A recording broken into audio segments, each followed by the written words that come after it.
Okay, welcome to Word of the Horde YouTube channel. This is That Famous Podcast. I don't need to say much else. This entire podcast goes on for like 4 hours, but I've split it in two, and I really don't need to say anything. We cover pretty much every topic on the planet, so yeah, good luck with this. Thanks for listening. I'm doing good. Oh, actually, well, I'm doing good. we, How are you? yeah, I'm not bad, mate. I'm not bad. Yeah, haven't been Yeah. up to much in a minute, but doing all right. Not too shabby. Not up to much. No, it's all the same bullshit, isn't it? It's just COVID. hmm Happy days. Fucking chilling out. Watching a lot of TV, watching stuff I've watched before, watching stuff I've not watched. Well, you've done a That's lot. all I mean, shit. you've done the whole Marvel thing, haven't you? Done the whole Marvel thing. I've I done imagine. all of Mandalorian and all of the Clone Wars, all of Community. Oh, I've done How far did you get in Dark? Marvel thing. I haven't started it because like I say, I watched that previously on Dark, and I was so You're like, "Ah." what? Like, I recognised a few of the faces, but most of it was like, I have no fucking idea what that is Yeah, yeah, whatsoever. So it was a bit. yeah. You're It gonna was a have bit to of a go back confusing and one. rewatch that. I think the first Yeah, no, series. 100%. But it was just like, well, I was happy to jump into the second season, but I didn't fancy watching it from the start because I was like, it's going to take a lot of thinking. Like, I Mm, realised watching that, I was like, oh yeah, I need a lot of brain, like, focus on this one. So a yes, lot it's of a good cognitive work. time. It's a good time to do it. I think, like because it's like you could just hammer it out in over a few days, and In you've a got day, nothing yeah, else to do. yeah. But yeah, you Did you need to watch it be in the dubbed? right Because I think the mind. first time I watched it with subtitles, which I thought was quite good. But listening to the dubbed, I was like, the dub does sound a bit No, shy. yeah, But no. It's like I think we started season two or some. We started at some point with a dub, and I was just like, "This is." I think I'd already watched one episode, like so I was used to the subtitles, and right, then I watched the dub, and I was like, "Ugh, I don't like it." Uh, yeah, it just didn't sound good. So that's why I thought as well. I was like, I thought if I can watch it dubbed, I'll watch it. But then it's like with the subtitles, I'm like, I actually have to watch it to pay Thing attention is, to what it it's one of is. those shows as well, though. It's really hard. There's a lot of information and names and things to take in, and it's Yeah, it's yeah. hard to like read it all. If you know, in that. And people have two names because they have like the past name, and then you Yeah, realize it's someone else. You're like, it's that's that person, and yeah. it's some weird name. It's not like John or Steve or anything. Yeah. It's And like when it's he all turned really 40, he like started Jörg or to be something. called Steve. Like, Yeah, exactly. Yeah, exactly. It's yeah, one he of them. And changed it's his like, name what to the Mikhail. actual fuck? Like, yeah, it's just like, Yeah. what? So Mm. yeah, I was a bit like, and like I said, I saw some of that in the like previously thing, and I'm just like, nah, I can't. It's too much. Yeah, I think, So I thought I'd give it a break. yeah, but it's one of them. It's hard to sort of follow a lot when you've got to read it all the time and stuff. Not that I've got an issue with Yeah. reading or anything, but Oh no, but my attention span is definitely worse than what it used to be. Like I used to well, like watching dubbed films, especially like kung fu films and stuff like that. I But find nowadays, though, I'm just like, I find I drift off and start playing my phone and well, I shit like that. find So I like to look at things on the screen, and I think when a lot of time when you're watching a dub thing, especially something like that when there's a lot of shit yeah, yeah, and yeah. Like random sci-fi weird information. shit. Yeah, yeah. Yeah, I like to look around the screen. Then all of a sudden, if I might have had a smoke and that, I'm just kind of like, oh fuck, I've missed the last two Fuck all this saying sentences. for the last 10 minutes. Yeah, Yeah, yeah, because I've exactly. been like looking at that thing on the wall. Yeah. Like, Yeah.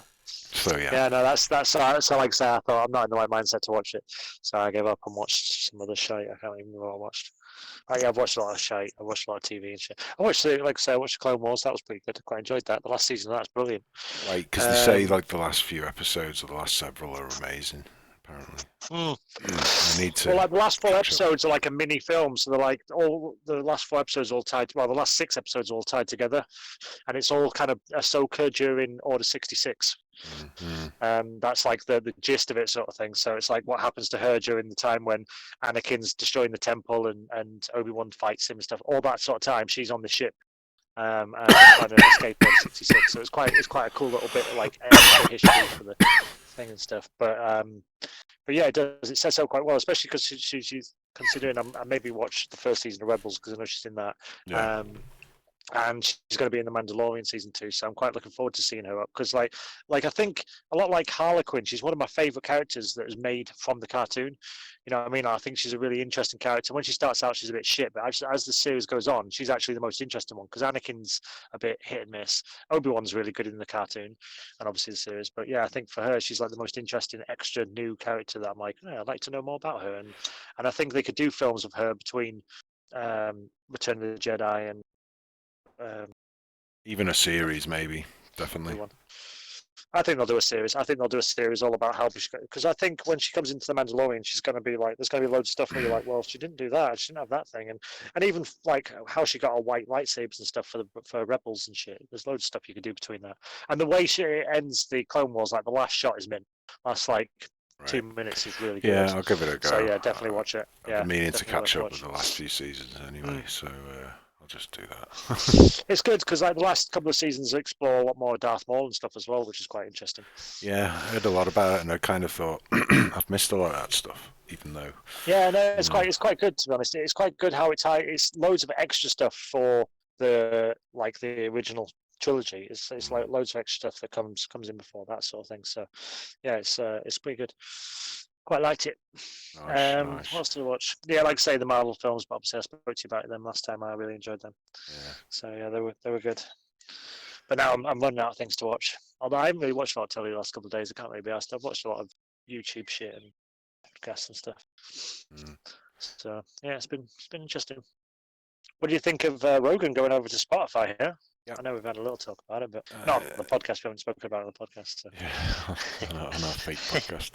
Yeah, it's no, it's interesting. Like, and it's weird because okay.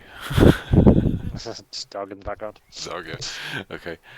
It's there's a so yeah. Our guest today is Dog on the it's podcast. Dog, yeah. It's Dog. So you'll hear him in the background. He'll pipe up every now and again. Dog the bounty hunter. Yeah. So yeah. No. Totally forgot what I was talking about. Dog just completely threw. Oh yeah, Joe Rogan. Oh yeah. Well, I noticed I went on Spotify today, and there's a bunch of. I was looking because it's always been a thing of mine where I've it annoys me how difficult it is to track down what who's someone's podcast and what it's on. Sometimes I'm just like, why the fuck aren't you on? Yeah. I've already got SoundCloud. Why aren't you on SoundCloud, or why aren't you on fucking Spotify or something? Yeah. Anyway, I was just going through a bunch of Spotify stuff, and it looks like it's almost as if loads of people have just moved over really quickly in the last week. I've seen a few on there before, because I listened to some on there, yeah. There's Eckhart Tolle on there, which is some bits and bits, it's little bits and pieces like that. But yeah, I think this will be the first big one and the first one to really utilize the video and like I say, I think it's a good thing. I think if it makes it easier to access and whatnot, why not? I'm just kind of well, it's easy for me anyway because I mean YouTube's sound, but you're just well, I don't know why YouTube don't have an audio function that you can just use like Spotify on your phone. On the app. I mean, yeah, well, it's I think YouTube Red has it, doesn't it? I think, or whatever it's called, Plus or whatever. I know it's called. Yeah, but I'm not paying. They have that pay for stuff, and no, I agree. I'm not paying for YouTube because I already get everything I need for free on YouTube. Yeah, but I'll with pay a couple of adverts. Yeah, exactly. I'll pay for Spotify because I get all the fucking music then as well. I don't know why it's so drastic. I was thinking it'd be interesting. Music. I can't see. I think it'd be interesting if Netflix got into podcasts because that'd be a perfect it does feel like it's already people binge it and stuff. You know what I mean? It sort of fits with YouTube. Yeah, I don't understand why some of these companies don't just go. Yeah, why don't we just mix it? Let's just that's it. jump they make it some on of these series and they do that Joel McHale talk in front of the TV thing, which is basically a podcast he does by himself. He just has videos and shit. So why not have that? But who knows? Yeah. But I'm just outside, so you'll hear the occasional boats going past. I don't know if you can hear that in the background. No worries. There's a boat going past. Slow it down, mate. Oh wow. Cheers. Fuck off, do you say? Yep, he did indeed. Just slow down, please. Some people. Hopefully he'll crash. See, that's get busted. You know what I mean? That's bullshit. That It's just people. It's just people. It's just knobheads. It's just knobheads for boats. Yeah, that's it. This is why I choose often not to say anything to anyone because I just can't be asked with that response because it's I just want to kill you. You know what I mean? I want to go after you now. No, but you know what I mean? Yeah, it's he's acting tough as he goes past fast. So, it's just escalation. So I just think a lot of the time, because people don't ever respect, other people's opinion anymore. They just have that sort of fuck off reaction, and then it's just like, oh, so that's how wars start. So then the next person goes, well, fuck you, and then eventually we're at a world war. It's like, because nobody ever goes, yeah, actually, I'm being a fucking wanker. Oh no, you don't, like I say, most people that go past you, if they're going too fast, you say slow down. They do, but like I say, that was a couple of jabs in a dinghy. So yeah, it's probably got his dad's boat, taking out fishing, acting cool, acting tough. But don't bother me. He's gone now. But this is the thing, especially with this washed over me. This lockdown thing. Yeah, I know. Yeah. The thing is, this is it. But you have total different reactions. It's like, I'd be like, oh, 100%. I'm very much more zen, I think. Sometimes I'd be like, it depends. It depends what mood. I think right now, if that had happened, I'd just be like, dickhead, whatever.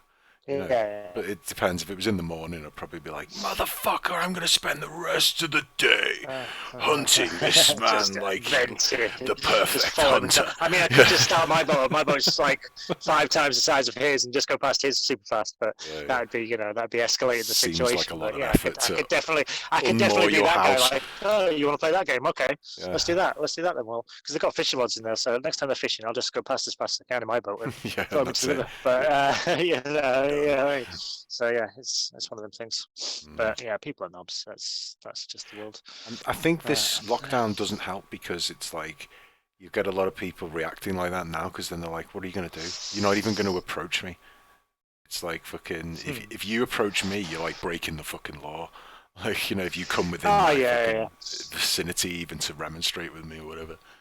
Yeah. Well, the thing with that as well, he didn't have his name on the side of his boat either. So it's not like normally I just video it. I'm like, okay, I video it and then I can send it off, and then someone else will chase it up. What we'll do is we'll capture the audio. So it'll be like just a.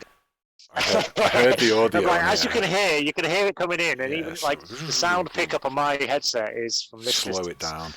Yeah, and then play it in court, and it's like, fuck off. And if we could just, then we analyse it, and it's like, analyse the time it took to, we can tell who he is from that. Either way, he's gone now. I'll probably never see him again until he comes back to 31, but I'll be. Imagine though, in the future, I've noticed the last couple of days. Like, that's, carry on. I was just about to go off on a fucking tangent there. Forget it. Just forget it. I can't be bothered. What are you saying? Yeah, but it don't bother me. I've noticed over the last couple of days there's a lot of boats have gone past, because obviously the weather's nice and they've reduced the restrictions on boating. It's still only supposed to be you can boat if you're going from 8 and you don't have a mooring. That's the rules at the moment. So like, there's people who don't own a mooring, so they spend up to 72 hours in any one spot and then have to move on. But obviously during the lockdown they said you can stay anywhere, just don't travel up and down the canals and rivers and shit. But obviously now that's been reduced. Everyone and their mothers just been like, oh, it's a day trip then. I'm like, well, no, that's not what it says. Admittedly, I've been out on the little boat, my mum's little boat, the other day, so we just took it out because it needed to go out. So took it out for an hour. Yeah, but at the end of the day, but we're also polite, and I know how to drive a boat. So. This is the thing, though. It's like the fucking old adage, the Chinese adage. Laws are for the guidance of wise men and the blind obedience of fools. Right, and that's what it's like. Yeah, I never heard that. That's fantastic. I like heard that. Yeah, I like that a lot. And so it's like, no, I've never heard. Yeah, it's some old Chinese adage, and or saying whatever. But like. That's what it's for. It's like the laws exist in this thing about this lockdown, because it's like, well, it's not to stop you going out on a little trip on your boat just fucking about like on the river, or for people doing things like that. It's to stop people doing it all the fucking time, being ridiculous about it. I mean, wise men can happily go, I think it's okay for me to go and do this or nip and do that, because it's not going to cause an issue. I'm not, But if every fucking idiot in the country starts doing it, then it's a problem, so they need the law to exist to govern the idiots. Well, that's it, exactly. They could easily say to people, if they knew everyone was intelligent enough, they could say, look, you can go out, you can see family, just be sensible. But they know that people go out and like, oh, I can have a party in my family's house, there were 200 of us there. Like, well, that's not what it means, but, it's like they need to follow the letter of the law at the moment, rather than just like the kind of theory behind it sort of thing. But it is what it is. It's not so bad. It's funny though. Interesting. I'm still living the dream. Yeah, it is. It certainly is. Yeah. Oh, I'll tell you what I have been watching this last 2 hours, is a thing on Netflix called History 101.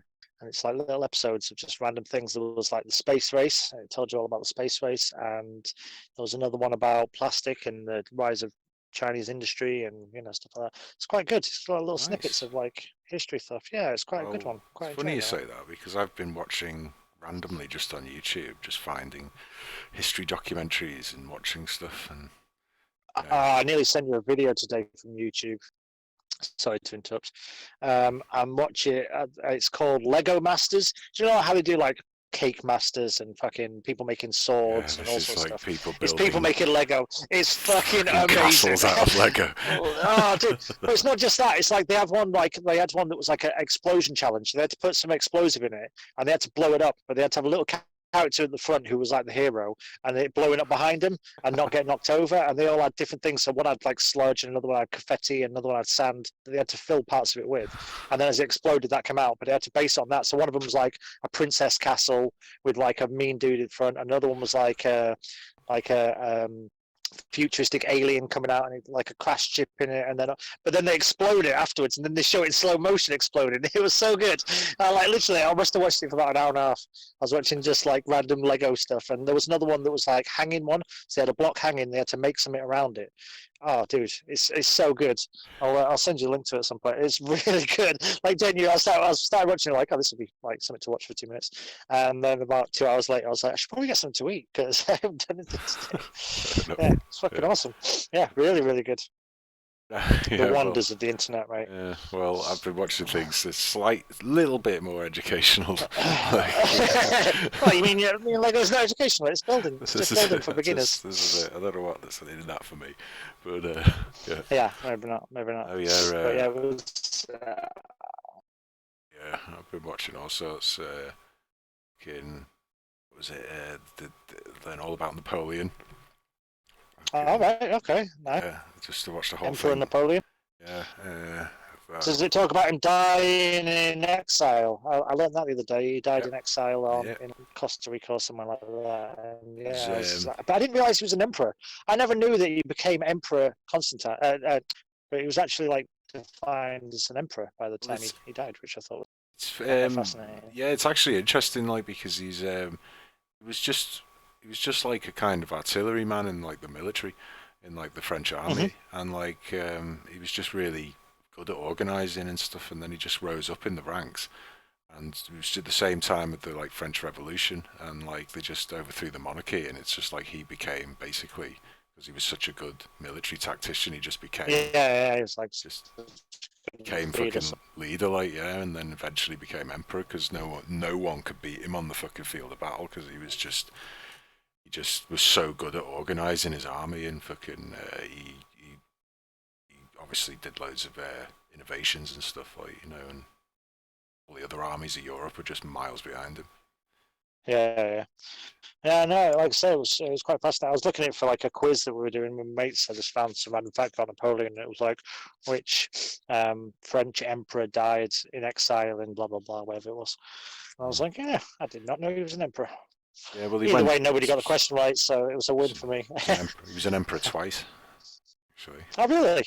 Yes, because he was emperor first, and then then he got deposed, and he went into exile to Corsica, and then they tried to uprise again, and then he came out of exile and went back to France and became emperor again, and then they overthrew him again a second time. So, yeah. Interesting. And then he went into exile finally, and then died in exile. Fascinating. See, there's all this shit about history that you just don't know. Like, I was quite impressed with that one thing they talk about space race, and I didn't realize that not only were Russians the first one to put a rocket into space, but the first person to put a man and a woman into space. Yeah. First people to, like, they did all this stuff that like America never did, and then obviously America, and then Russia did this stuff. But everyone remembers America landed on the moon. But they don't realize how Russia was basically like at the forefront for the best part of that, the 1970s. Funny you say it as well, because I just watched a documentary about the history of Russia as well. Like, just because Napoleon like was part of it and all that, and going into Russia and that. But first, Napoleon, right? Like, he went into Russia because he was such a fucking like he was so good at like he'd taken over most of Europe, and Russia were like, obviously, no one goes to Russia because it's fucking impossible, and like, because it's just enormous. Like, fucking. So anyway, what happens is they ended up having a falling out. Long story short, like, you know, and so Napoleon goes, "I'm going to invade Russia," and he fucking gets an army of like 600,000 men, and he fucking of all types of all the people he's conquered in Europe, and like have to like donate armies to him. And he fucking takes this army into Russia, and he just like advances in. You know, like you know, an army just would just burst in. He makes it to Moscow anyway, and fucking, Oh wow! yeah. And so all the way though, it's like he's gone through the territory. So there's like a big like you know, knife blast going into like kind of Russia. Yeah, like Kashad, like the forward front sort of thing. Yeah, of him like just advancing his you know, his line of advancement, and then so like, but what that Russia had done as he's advanced, they'd retreated basically and just scorched earth, just burned everything and just looted everywhere, like just so that there was just nothing for his army to feed on or scavenge all the way down, all the way in. And anyway, so they just like, he had a few battles with Russian army and stuff, and then they retreated, and he made it to Moscow, right? I'm just telling you this. I don't give a shit. This is what I mean. This is what this podcast is going to become now. Like, it's just me telling you information. It's talking information. Oh yeah, that's how you say. Yeah, well, that's all it is. It's just because that's all there is to do at the moment. It's not like so did you enjoying the UFC at the moment? Right. Well, there's been 3 on in the last 3 months. You know, there's fuck all else to do. So yeah. I'm just going to learn. I think I'll learn this week. So yeah. So anyway, he gets to Moscow. But basically all the way through on the advance, his army is just like starving, you know, because there's no food. They're running out of like food. They're getting hammered. It's the Russian summer, so they're getting hammered. It's like July or whatever, and they're getting hammered in the heat. It's really hot, and so he loses thousands of men on the way in. Right. Like, just from like dehydration. Just from lack of resources. The marching and the fighting. And obviously he has this insanely bloody battles on the way as well. But he gets to Moscow, and fucking the Russians are just fucking ballers, you know what I mean? Like, they're just fucking, straight up gangster, yeah. Just gangsters, like a lot of them. They're just like, all right. So the Tsar of Russia just leaves Moscow, goes to St. Petersburg, and or he might have been in St. Petersburg to start with. But just as Napoleon arrived at Moscow, the army just basically left Moscow and just went, all right, have it.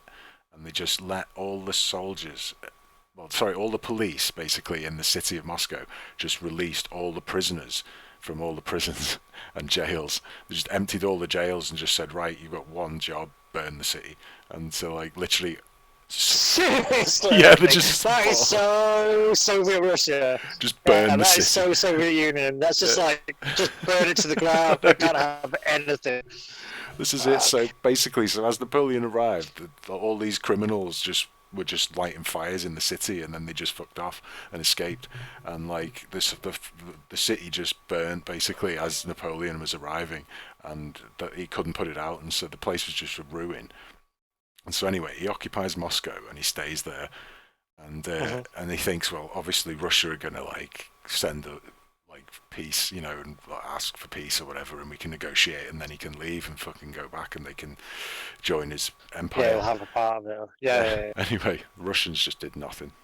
Just sat there and did nothing. The Tsar did nothing, and like Napoleon was like, what do I do now? And so eventually he stays there for 2 months, and eventually he sends like a fucking letter to the Tsar of Russia, just going, do you want to talk about anything? Like, you know, do you want to like talk about peace or anything? And then fucking the Tsar just doesn't even answer him. Just sits there silent. Fucking gangster, like, you know what I mean? He's just like fucking says nothing. He's just wasting time.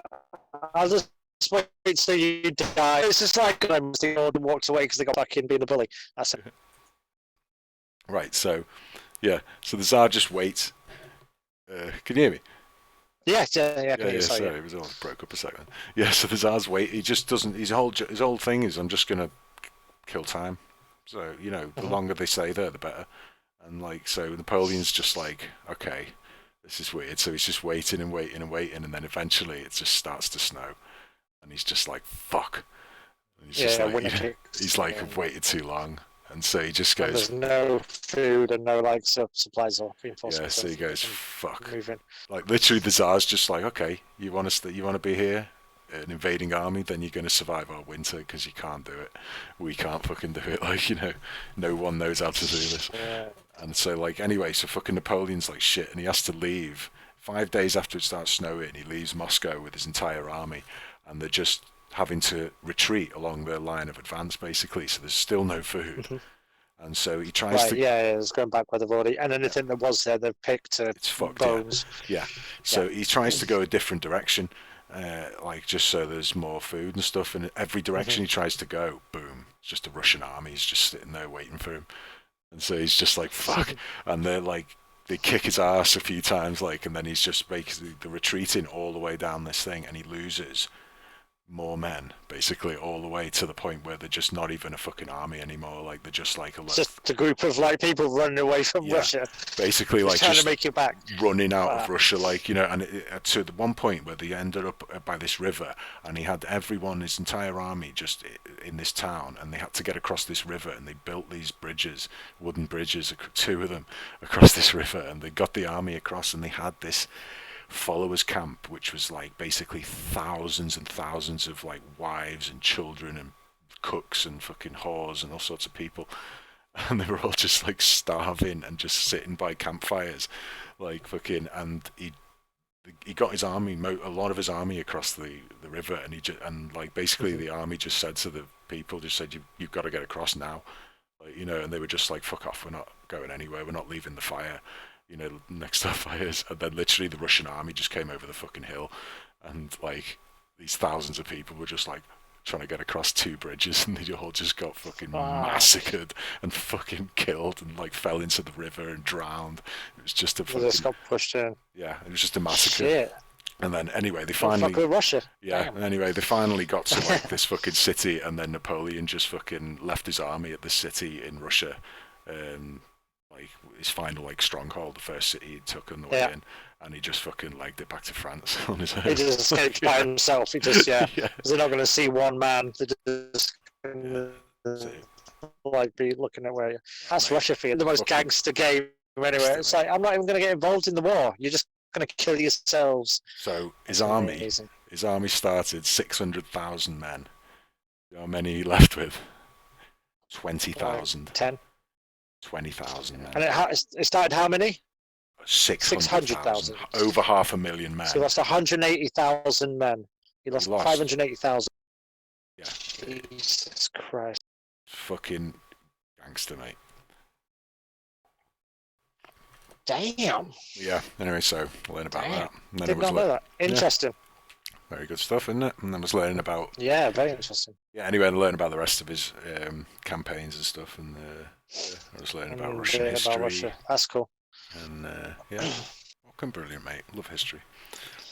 There was a thing in this history thing I watched when they're talking about space and they're talking about Russia, and they were saying that at the fall of the Soviet Union, there was a cosmonaut on the space station, and he found out they fell, and he spent almost a year in space before like the new regime got him back, because it was like he was part of the Soviet Union's program, and obviously the Soviet Union fell. It wasn't until like they kind of and when he came back, he wasn't actually in Russia anymore. He was in like Kazakhstan, I think it was, or something like that. You know what I mean? Because it's like it wasn't called Russia anymore. It's like they're taking it back for themselves, and so like there's just this thing. I'm just like it was like I said, it was quite fascinating because it's only 20 minutes or something, but it's quite interesting just to see like how the world can change when you're in space, and spent nearly a year in space at the time. There's a couple of ships that are looking to go up now. I've seen some stuff from the Tesla one, Elon Musk one. Man, their spacesuits look a damn sight better, don't they? Fucking spacesuits look like proper spacesuits now, mate. Like futuristic super spacesuits. Alright, let's have a look. I haven't seen the spacesuits. Oh man, there was a thing I saw a couple of weeks back, which was like, I think there was like British, it might have been British Aerospace. Then there was like NASA, there was Tesla, and there was another company all looking to send rockets into space. And showed all their costumes. The fucking gangster. I don't know why I'm it's so gangster so much.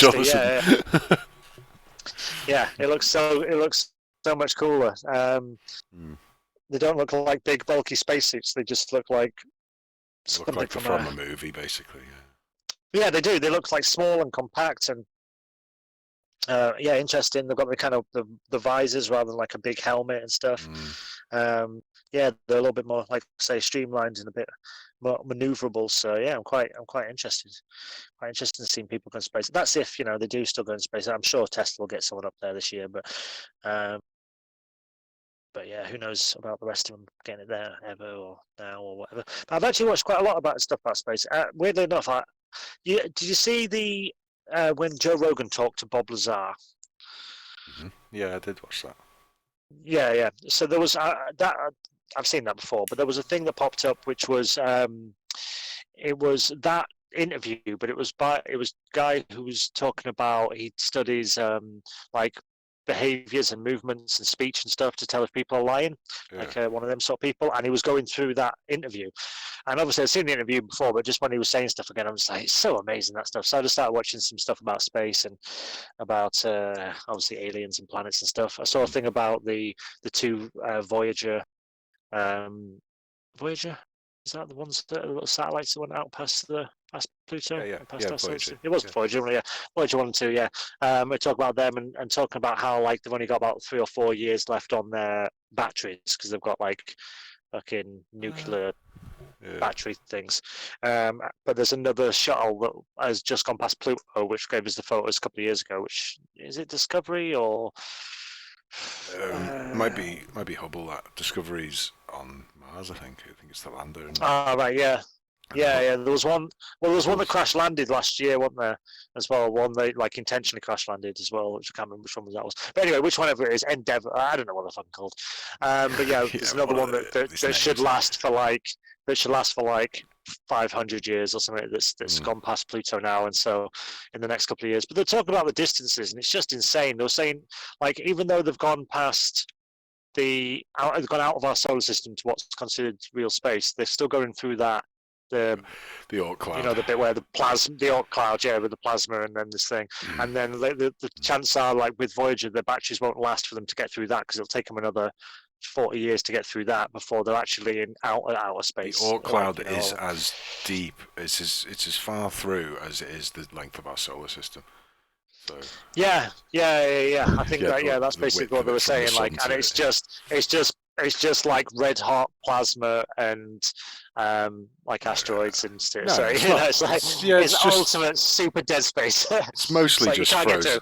It's mostly just frozen fucking like fucking asteroids, really, isn't it? Like Yeah, well, they're saying because as they leave our solar system, as they go into as the bit they go between them, there is a layer of like gets to like super hot heated plasma, like at half the heat of the sun. That's just, I just think I was thinking about it today, right? And I was thinking, do you know, like in games when you get like that fire wall, that wall of the game where you start the game and the hard wall, and then it's like you get that bit of the game, and then halfway through it opens up, and you get the rest of the world. Yeah. That's what it feels like, especially in like mobile games. It's like you can't get until you're level 15. You can't fight with other bad guys, other online players. Some alien race has put a sphere shield round our solar system, and gone, right, that's as far as your barrier is. And until you level up to till you get to level. Until you level up to a point where you can get 2050, you can come out. Yeah. Yeah. So yeah, I was just thinking that it's like it's such a weird comparison, but it does feel that way. It feels like obviously like it's just a block. I was thinking I watched loads of obviously stuff about space myself, and that. Yeah. And I just I'd seen it before, but I just watched this thing the other day, and it was just quick 10 minutes of the history of the universe, basically 13.8 billion years, and it would just go just take you through sort of stuff. Everything that sort of happened, and then literally it just goes at the end, and you just get dinosaurs, and then a little flash of a monkey, and then human eyes, and that's it. And you're just humans just appeared in the last microsecond of fucking existence, compared to the existence of the universe. There's a thing I watched. It might well have been Brian Cox actually, but he did a thing like that where he talked about the history of the universe as well as going into the future of how long the universe will live, and literally the universe up until now now was like the first 10 minutes of like an hour-long thing where Oh, he was no, talking about like the breakdown of gravity. Is it that, or is it Neil Carl deGrasse Sagan or something Tyson. like that? It's Neil deGrasse Tyson. It's yeah. the galactic calendar, and he's like standing, Yeah. and he puts like the entire universe in like, you know, a galactic, like a calendar kind of, you know, January to December, and then he goes like, we exist in the last microseconds of December, like, you know, compared to like the rest of the universe. Well, no, what he did is, what he did though was like he didn't he did it like the other way around. So he showed like up to where humans are now, and then the next 45 minutes was like what will happen for the rest of the universe. So like like 10 minutes later, the Earth was destroyed at the end of thing, and then it was like, and then like matter will break down and light will be stretched out and time will stop existing and gravity will be disappeared and then all the light will go out of the solar system and then all matter will break up, but then the universe still exists. It's still, and it's just kept on going and going and going until this is like, what I want to talk like, about. and the time scale at the bottom was like it was like 500 to the power of like 50 or something, or something ridiculous. It was like 500 and then like 70 zeros or something like that, like to the power of 2 or something. And you're just like, so like just unquantifiable time in the future when like everything had broken down to matter and there was just like weird like swishes on the screen. It looked like someone had gone too close with the camera and it was just like little tiny flickers of weird light and stuff. And it was like, and still the universe won't finish for another 10 billion years. And you're like, it's just insane. This is what I mean, right? This is the fascinating thing. I just took it off. I mean, I thought about this before. It's like at the beginning, like, they talk about the Big Bang, obviously, and it goes like that. So I think it's like there's two names for the universe, right? We've got the universe and space. Yeah, right? And it's like, and that's what made me think it's like, because there's two names for it, because it's like the universe is the stuff. Like, and the space is the space that the stuff exists in, right? Right, yeah. I know it's so weird, right? But it's like the Big Bang. So the universe is the matter, and the space is where the matter exists. Yes, and that's the thing. And so when the Big Bang happened, that's the stuff exploding into the space, and so the space already existed for the stuff to exist in, you know. And so that's what space is, and it's like this massive nothing void of emptiness, and it's like isn't that like the base code kind of, you know? It's like that's like the white room in the fucking Matrix, you know, where they just load in like guns or fucking planets. Yeah, like, that's, you know, like MS-DOS, isn't it? Yeah, that's MS-DOS where you can load up systems. That's the on galactic top of fucking systems. galactic fucking hologram room, like, you know, where it's just like load in Big Bang universe, like, you know, fuck it, and it starts. And I just think, so obviously that's my thought, is it's like, well, the universe is just a thing that exists in that giant, unfathomable thing that exists, space that exists for eternity. It's just for everlasting. And it's like, so how many? It's so big that we don't even know if it exists or not, or how big it is, or we can't comprehend it. Yeah.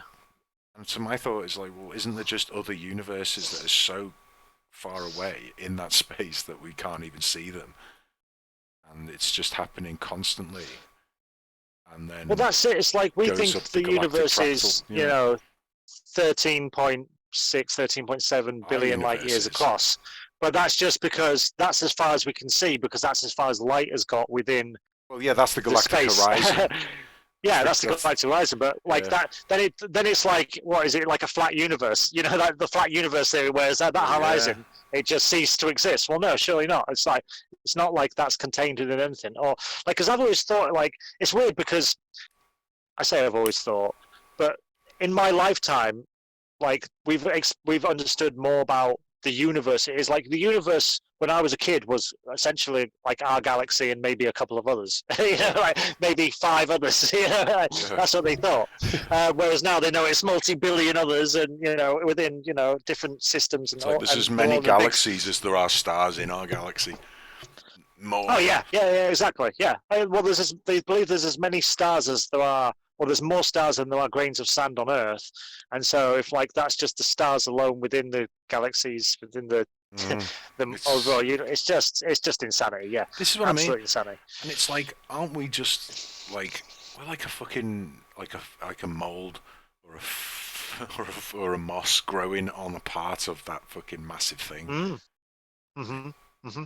And it's what I mean. It's Yeah, like when no, you no, watch totally. that thing about the history of the universe and all this, and even just our universe, regardless of like what we think is going on beyond that, because we can't even see the size of it, like we've said. We can only see Yeah, yeah, it's 13.8 just billion it's a years guess. A lot of it's guesswork. in one It's like direction. that star seems to move like this, so we think it's roughly this distance, and there must be this many Yeah, planets. But yeah, they have no idea.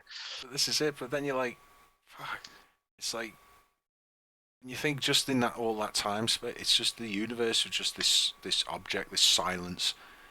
Before Hmm. anything even existed, it was just things just moving around, and it's just like Well, it's unless it fascinating. was like again, unless it was like a game, like an online game, where once this universe blew into existence, that was just somebody turned on this Mm, aspect of it. that's what Maybe I there's think it a is. like at the edge of our universe, there's just another universe that bumps up against it, but we just can't see it because the light hasn't got to that part of the universe. Because like they think the universe, well, they obviously they still believe the universe in expansion, but it's getting faster and faster towards some sort of because like I remember watching somebody talk about how after the Big Bang you would expect eventually matter like the expansion to start slowing down, but what they actually see is it's continuing to speed up. So Mm. like the universe is continuing to expand even after it's lost the energy of the initial Big Bang. And one thing that thing I was watching was talking about was like That the universe implies won't shrink back into itself; it'll actually tear itself apart disperse, eventually. disperse. Yeah, but that Yeah, implies there's other objects out in the void beyond the universe's boundaries that are yeah. pulling some kind of having a force on it, pulling it apart like Yeah, of course, through yeah, or gravity from some sort something of other else. thing we don't understand. Yeah, So the reverse of gravity. But yeah, it because also means obviously, that, because as like, a physicist, I understand it all. I know, yeah, I mean, I understand this at totally like a grade This two is my level, so Star it's Trek like level understanding it's coming Star into Trek level effect here. understanding, yeah. Which as a young kid gives me a little like better knowledge because I understand words that people wouldn't understand. But Yeah, no, nowadays, yeah. it's like everybody has Star Trek level knowledge. It's like it's dumbed down intelligence. But it also means obviously like things that are now say 10 billion light years away were at one point 1 billion light years away and Yeah, 10 yeah. billion light. You know what I mean? So it's like things are moving away from each other. So and I also think it's like we're always going to be chasing that horizon.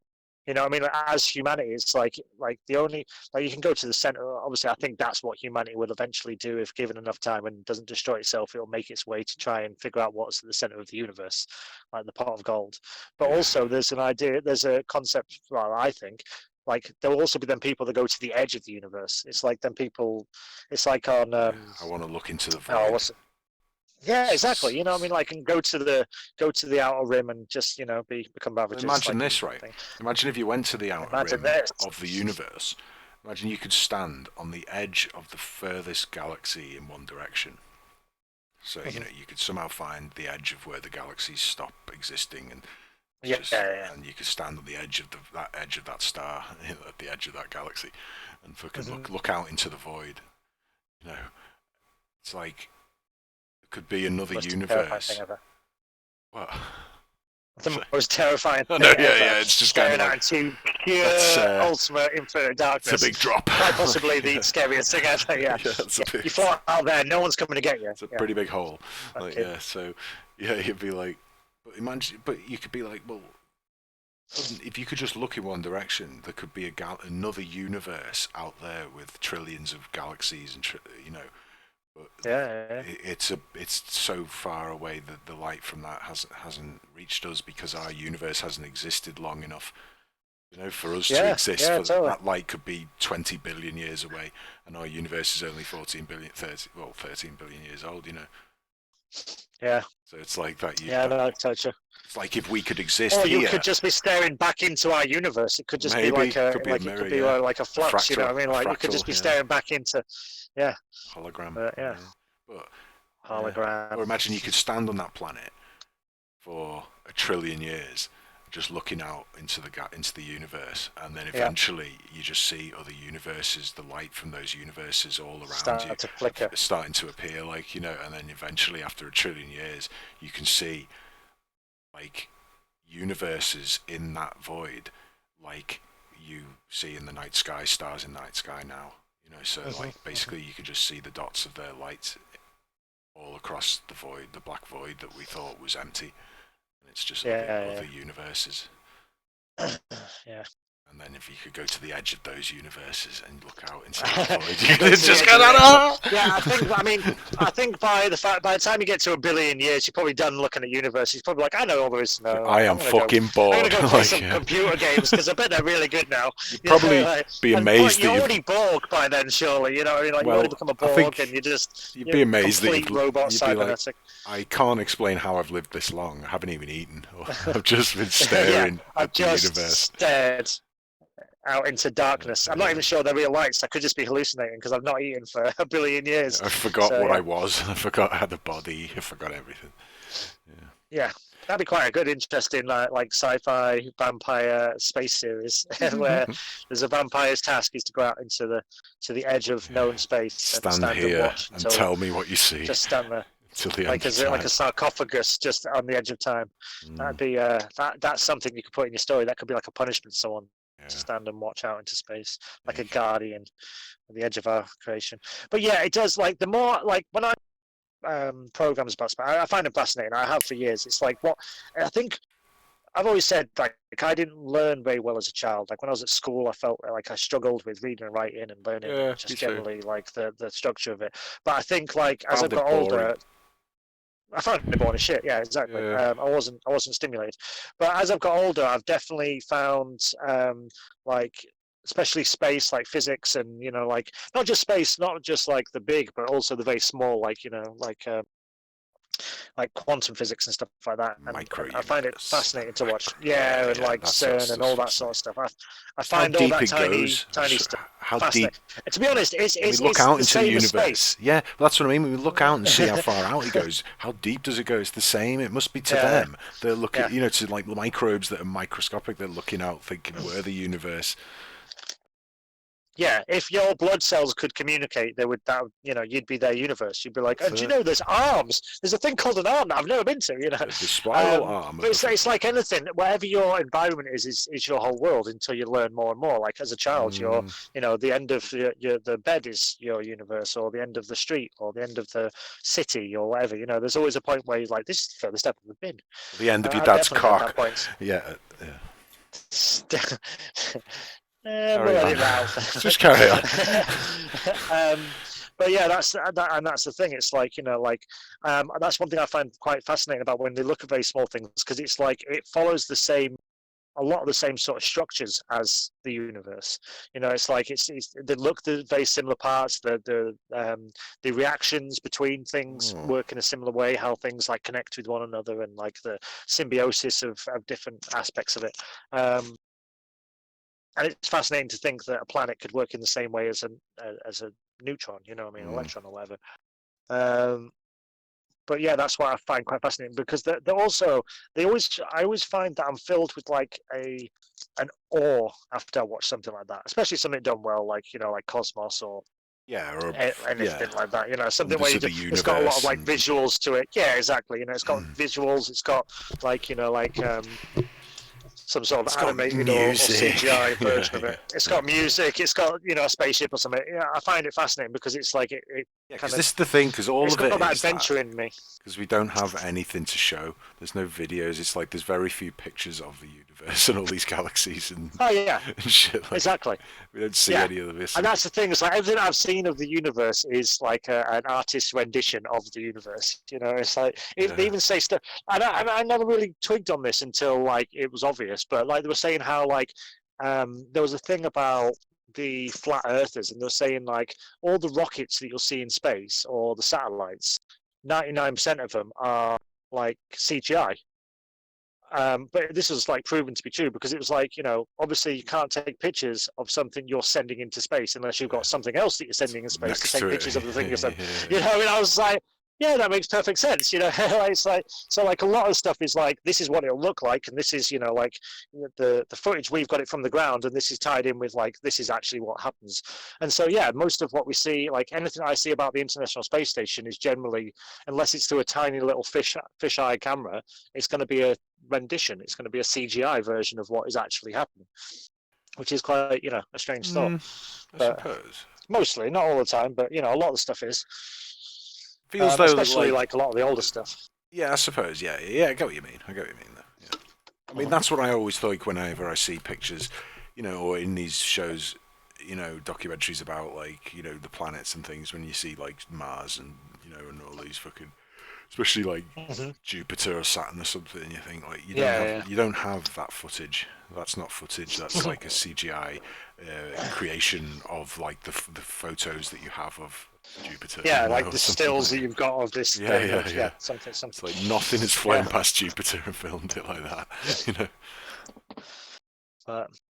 but yeah, I mean, I find it a bit of a shame that probably in my lifetime, I mean, maybe we'll colonize Mars. If Tesla's got anything to do with it, if Elon Musk's got anything to do with it, we'll be. I might get a chance to go to Mars, but that's it. That's as far as we'll get in our universe. Imagine Whereas, it takes so long, or we advance enough that we just got to get there, and we can get there and like build like a portal, like room or something, or a Stargate thing that allows us to jump Yep. to it from here, like and then we could start to colonize easy. I mean, it might even be something so simple that once we get there, we realize there's like chemicals, like fucking 115 or whatever it is, that's on that planet that we can actually like revolutionize its technology. Did I send you that thing about that fucking meteorite that they found? I think so. Anyway, not that I can think of. They found a meteorite. Where is it? Did I fucking write it down? They found a meteorite in Antarctica. Right. Okay.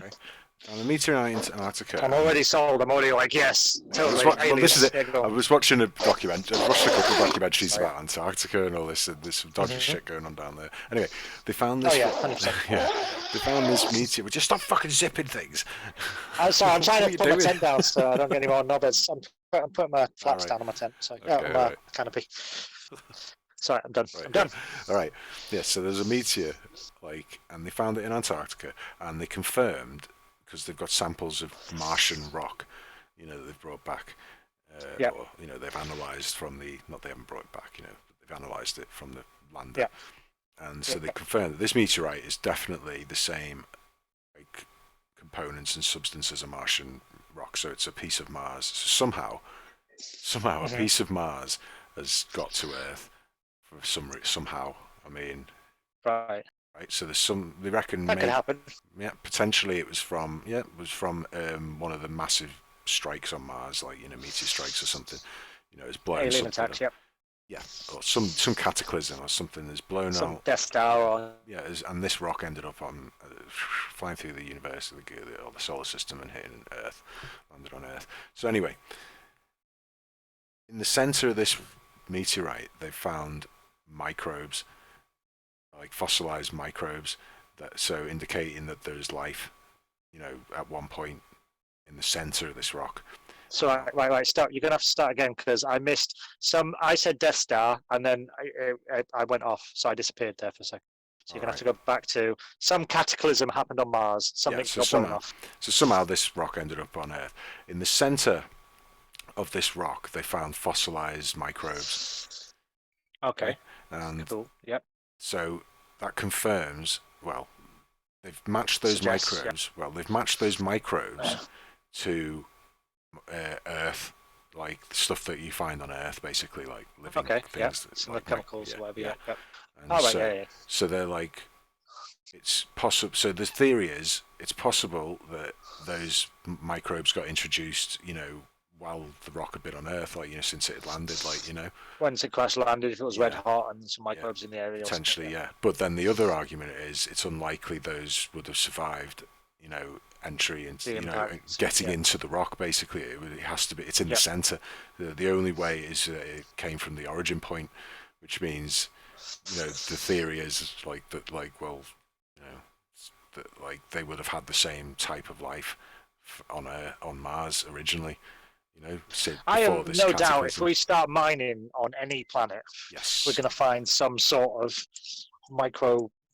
Well, not any planet. Sort of yeah. I mean, we can find stuff on a lot of planets. Or any moon, I think potentially it's only really Mars and Earth that they're in the Goldilocks zone, so they're the only ones that could have supported life previously. Well, you've got Europa as well, haven't you? You've got Yeah, Europa. yeah, but that stuff won't be that, so, like but yeah. fucking intelligent, right? Or having had a civilization, it'll just best be a fish, in the Yeah. you know, Or some sort of sea monster. Sea monster is what I'm going for. But yeah, like a Cthulhu of some sort. Like, yeah. some sort of Cthulhu. That's Well, exactly what I'm thinking. Yeah. the chances complex organisms have evolved on Europa, yeah, it could have happened like close to the centre, like underneath in the water, in the oceans. Well, it's because they believe because Europa's got a like a egg-shaped rotation around the planet because of Yeah. the compression and stuff. They believe that there may be water between the ice surface and the core surface, and that water and oxygen and heat. Oh, I was creates almost certain there potential is. life. Yeah, Yeah, there's like an but like you say, enclosed fish. ecosystem. More likely ocean fish. Yeah. There. But yeah, More likely fish type animals. this is it. But so yeah, this Mars thing, this suggests that like, well, whatever happened, it's like potential that like either whatever life that evolved on Earth is the sort of the baseline for life that will evolve on a Goldilocks locked planet. Mm-hmm. So any planet that we'd find, say we went to another solar system and found an Earth-like planet in the same sort of distance from its star, we would generally find similar plant life and similar, animals. Not dead, not identical, but they basically form the same amino acids, would form the same structures, and they would essentially evolve relative to their environment. Then, so you'd get things that would look quite similar eventually, considering the length of time. Evolution. Yeah. Yeah, so that's one theory. Or the second theory is that like whatever we are evolved on Mars first, and or the type of creatures and acid and all that sort of stuff, and after the cataclysm that leveled Mars, like all the meteorites that landed on this planet is basically where our fucking carried some biology, where our biological DNA and primates came from, like, and that's why we dominated over the reptiles, which were the original sort of gene pool of the planet. Ah, right. Okay. Yeah. So there was there's actually two different, which is why we've seen like evolution through primates and. Well, I said, well, first off, is that like that's why the mammals, but never. Well, that's why the reptiles evolved first, and then they got wiped out, basically, more or less, by the cataclysm, by the meteorite. And except that's alligators and crocodiles and shit. Yeah. The really terrifying ones. Yeah. No, but it allowed they were under the ocean. They were in the last bit of water, just chilling, just like whatever. It allowed more complex life forms to evolve as primates, and then those ones obviously were more capable of using tools, and that obviously that's the end of the game then. That's fascinating. I actually saw something quite interesting. I saw something quite interesting about Antarctica. I think it was Antarctica, where obviously because some of the ice caps are melting, there's like a fungi growing in a lot of areas, and there's whole areas that are like green with this like it looks like brush, but when they look at it, it's like an algae or a fungi that's growing all across like the continent. Right. I'm like, oh, interesting. Some sort of ancient fungi that's growing out of the ocean with the melting water. There's a forest. There was an ancient forest on Antarctica. Yeah.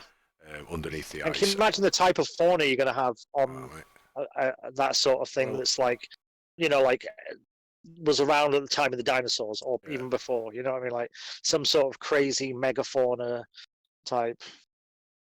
There's giant. They reckon there's giant holes in Antarctica, and there's like kind of massive gaps between the ice sheet and like the land. Because in fact, the lowest. Did you know the lowest point on the planet below sea level is in Antarctica? Is it?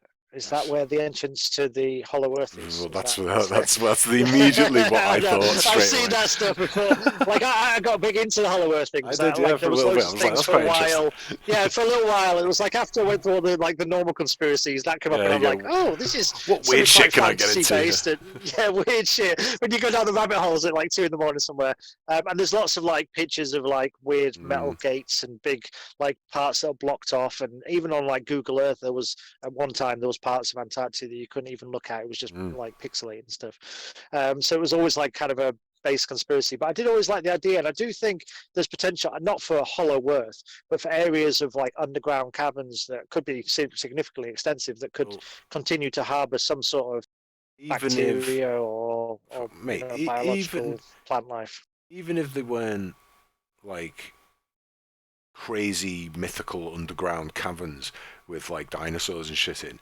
Like I'm not No, even yeah, talking that. not I'm quite just like that. I'm just talking the potential for like massive gaps between the ice sheet and like the land anyway, you know, where Hmm. whole ecosystems could exist anyway, and we're not even talking about underground here. Like I said, this is Yeah, the lowest point in below sea level because the ice has pushed it down so far that it's actually got like it's like it's like a wall of ice around it that's yeah deep in it, right? So it's I like a well in the middle. something like it's equal. It's probably I can't even remember. I can't remember the exact. It's something. It's as equal to like a mountain, basically, you know. But in Yeah, like like the Everest upside down sort of thing. yeah, but it's not like a mountain shape. It's basically the entire continent in the center is like kind of fucking indented like that, you know. Interesting. But yeah, no, Mm. mate, there's some really fascinating stuff about Antarctica. Like, I've been watching loads of Yeah, documentaries. I think in the next sort of like I've noticed in the last say 10 years, 10 to in the time I've known you, so let's say 20 years, I've noticed in the reading and the research and the stuff that I read, the the extent of the history we've learned. I mean, just the fact that we know that there's some structures on Earth that predate humanity as we knew it 5 years ago. I mean, there's things that are 50,000 years old, sixty Yeah. thousand years old that well, like when they were talking, what was I watching something the other day? Was it Göbekli? I don't think it was Göbekli Tepe, but they were talking about something that had been, it was under water, and the last time, like, they believe it was built above water. It's a pyramid, I think, near China, but the last time it was Oh above no, it's water was off Japan. 60,000 years ago. It's off Is Japan's it off coast. Japan? Yeah, Yeah, yeah, yeah. that's the It's one one. of Yeah, those the islands. steps. It's the step. There's Yeah, the yeah, steps there, but then the there's steps. might be something else as well. That I you're think there's a talking about. pyramid or something as well, or some sort of temple of like Atlas or Atlantis or something. It's some sort of weird temple to the gods or something. But they were saying the last time it was above water was at the very end of the last ice age, Mm. before the ice started melting, and they were saying that the only way it could have been built was previous to that, and they can see like weather damage on it. That not just water and tide Yeah, that damage. They can means it see was weather damage and above sands land. damage. It was above Well, water. oh no, that was it. I tell you what it was. I tell you what it was. There is that, but the thing I was actually watching was about the Sphinx, and they were saying how Oh there's yeah, rain damage there's on the water damage. Sphinx There's that water level. Yeah. must have happened over hundreds of years. But the last time there was significant enough rain to do it was at the time of the last ice age when it actually rained in Egypt, and they were It's saying the how it must have. yeah, it's the Yeah, water level where it's like yeah, it would have been yeah, underwater it's at been one eroded point. by the water. Yeah, Yeah, yeah. Yeah, that was what it was. Which which means I the find Nile like, I Valley mean, was Egypt is full of water. fascinating Yeah. anyway. Yeah, I know. I mean, Egypt's amazing for like, when the sun rises in the right place, and if you stood in the right place, you'll see the sunrise, so a perfect arch in the wall on the solstice and all like that insanity stuff that like I couldn't even comprehend Yeah. as a modern day person figuring out how you could possibly do that. Even when they explain it, I'm still like, I don't really get it. But yeah, I mean, there's stuff in that way, and the size of the blocks and all that stuff. There's stuff there where I'm like, well, I can't explain it. And like, it could be easily defined as aliens. But yeah, with the Sphinx, that's like, oh yeah, all that stuff that's insane. This is predates that by 50,000 years. They think, you know what I mean? Like, I'm just like, so what the fuck was there before that? Like, did they have spaceships? Yeah, Well, this is it's what's insanity. right. This is what's interesting, right? Because I'm doing a lot of like history. I did like the history of Britain, history of Russia, loads of like history of Egypt. You like history. You've always liked a good Yeah, but history. I found these doc, ones that just do like a little sort of quick, in-depth sort of thing about. yeah, Not yeah, really a quick in-depth. like. It's just sort of like it started off as here, and then it tells you like the sort of the kind of kingdoms and how it all developed and who they had wars with and and how it evolved and where they came from and stuff. Right, the amount of them, they all start with basically we don't know who started it, but it was just this random tribe that came from nomadic tribes that's settled here. And Yeah, like, literally, the history of Russia starts with that. The history of Britain starts with that. They go, we don't know we don't know where the Britons came from, but they just appeared. Well, there's like know. York at one time. The area of York was known as Briganti because there was a tribe called the Briganti that ruled York from like 470 BC up until when the Vikings turned up or the Romans turned up in like 70. BC, AD. So like for 500 years they just ruled the entire north of England, Yeah. and Well, they were just a tribe. They'll have been like one of the Pict tribes, yeah. This is it. Yeah. And it's like, okay, yeah, because, well, this is what I mean. It's like they were like some of the earliest tribes, but before them, it was just, every land seems to start with just these, some nomadic people just stopped here and started doing this. They decided to stay here. And it's like, and that's what makes me think it's like everywhere there's just people wandering around in after the cataclysms or after the fucking ice age or whatever you want to call them, you know, and like, and I reckon it's like they all came from, it's like, you know, like the end of Battlestar Galactica, spoilers, you know, but like, you know, the way they just wander around on that planet and then just start the civilization, like, you know. Yeah, they're all just like, well, we're home, so let's just start. That's what I feel start like building settlements. Not that it's that, but Well, I mean, like, it's similar, like, it's whatever like in America, civilization when that they- happened when they- before, like, sorry, Yeah. but just whatever, like the people who build them steps or whatever, you know, it's like, after that fell, because the cataclysm, it's like they just restarted, but by giving knowledge to like local tribes and people and like being nomads and settling down and teaching the people in that area how to be civilization basically, and how to you know, agriculture and whatever the fuck we needed. And then all of a sudden these tribes started all over the world. Yeah, well, like I say, it's like America. It's like people just turned up to America and then went, I'm just going to go into America, you know, like all the Americas as they were at the time, and just start, you know, like building houses. And this is where I'm going to build my house. And then somebody, you know, builds a house nearby. You're like, cool, we're starting a town. You know, like that's what it'd be like. You know, like it's the same sort of thing. It's just like, and people just, it starts to grow in areas, and you know. Put it this way, right? But I do think. Go on. Just quickly, it's just even that as a little microcosm there. It's like they arrived, started doing that, but then there were people that already lived there, the natives, you know, Native Americans, and they were just like, what are you doing? Well, that's what would have happened back then. It's like there would have been people who existed, like, you know, primitive people that existed in, say, Britain, and then these nomadic people arrived and started building huts and shit there, and then these primitive people were like, what are you doing? And they're just like, look, do this, build this way, do it, then you've got a thing to live in. And they started teaching them, and then if you plant this seed here and do that here, and then and they're like, oh, that's brilliant. And so they allowed them to integrate into their society, you know, and as shamans and all this sort of stuff, and that's where it all came from. And then these are, like I said, these are the people, the forbidden knowledge, these are the people of the fucking, of the civilization that came before.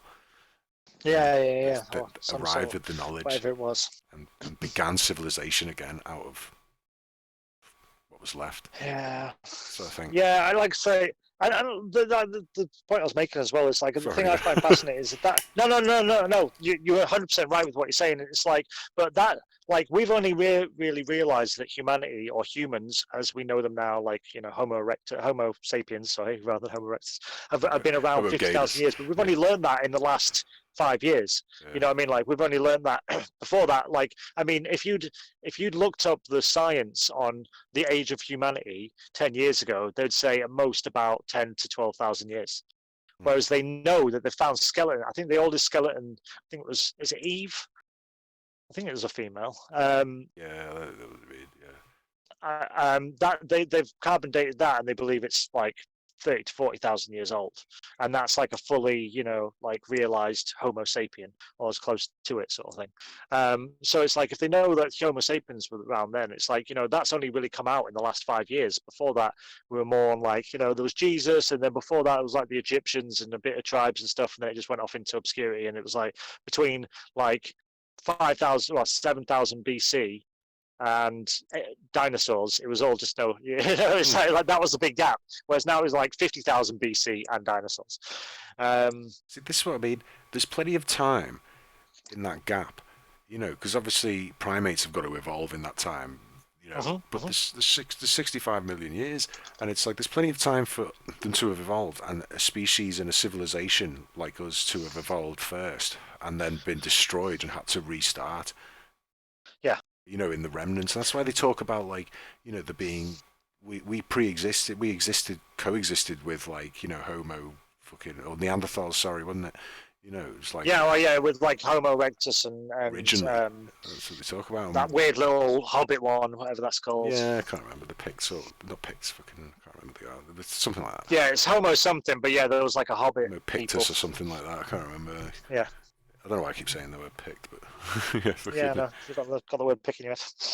But there was, that's what they say. They do believe that, you know, we were around at the same time as other versions of what could have potentially become humans were around. That makes me feel like, you know, well, Imagine if there was like Homo Superior, let's call him, like this is the David Bowie song, like fucking lyric, fucking. What happens if they were existed before, like Atlantis, and all the people that had a civilization, and then that got destroyed in the Ice Age, or the Ice Age happened because of the cataclysm from Mars or whatever, and and their civilization fell, and so they were just wandering around the chaos until maybe thousands of years it took for it to calm down, and then fucking just pulled it, landed somewhere else and started a new civilization. That's the teach. Yeah. There were people. Because that's the thing. Maybe another. They could have just left. Yeah. They don't even need to be like a mad civilization. They could just be like, look, we're too advanced for especially if it's a small population. It's like, at that point in time, we weren't like 7 billion people on the planet. There's like 10,000 of us. 10,000 of them. They could have just went, we're going to leave because otherwise we're going to destroy you. Like, we're going to evolve so much past you that you're going to be like pets to us, and it makes no sense. We've got the technology to leave, but that also gives you the ability to evolve. And while we're gone, you might be able to catch up. Well, I think it would be more like it could be as simply as that.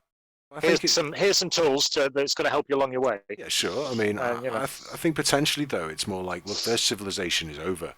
Now there are other species like there was Neanderthal and Homo sapien, and so they're just like, well, these are the primitive races, species that exist at the same time as us, but we were just cleverer and we became a civilization, and now that we're out of the way, they have a chance to evolve, and obviously Neanderthals died out because we were smarter, and obviously I think they chose, look, Homo sapiens are closer to us, so we can mate with them and we can live and integrate with them. So let's just help them along and teach them. And then, and like, it's not that they were going, well, our civilization will overtake theirs. It's more like they were like, well, our civilization's over. We've got no choice but to spread out and just fuck these Homo sapiens and like make a new civilization and teach them. And that'll be the new race. It's like, we've got no choice, because we haven't got enough of us to shag and make a new civilization or something, That's what I think potentially could have happened.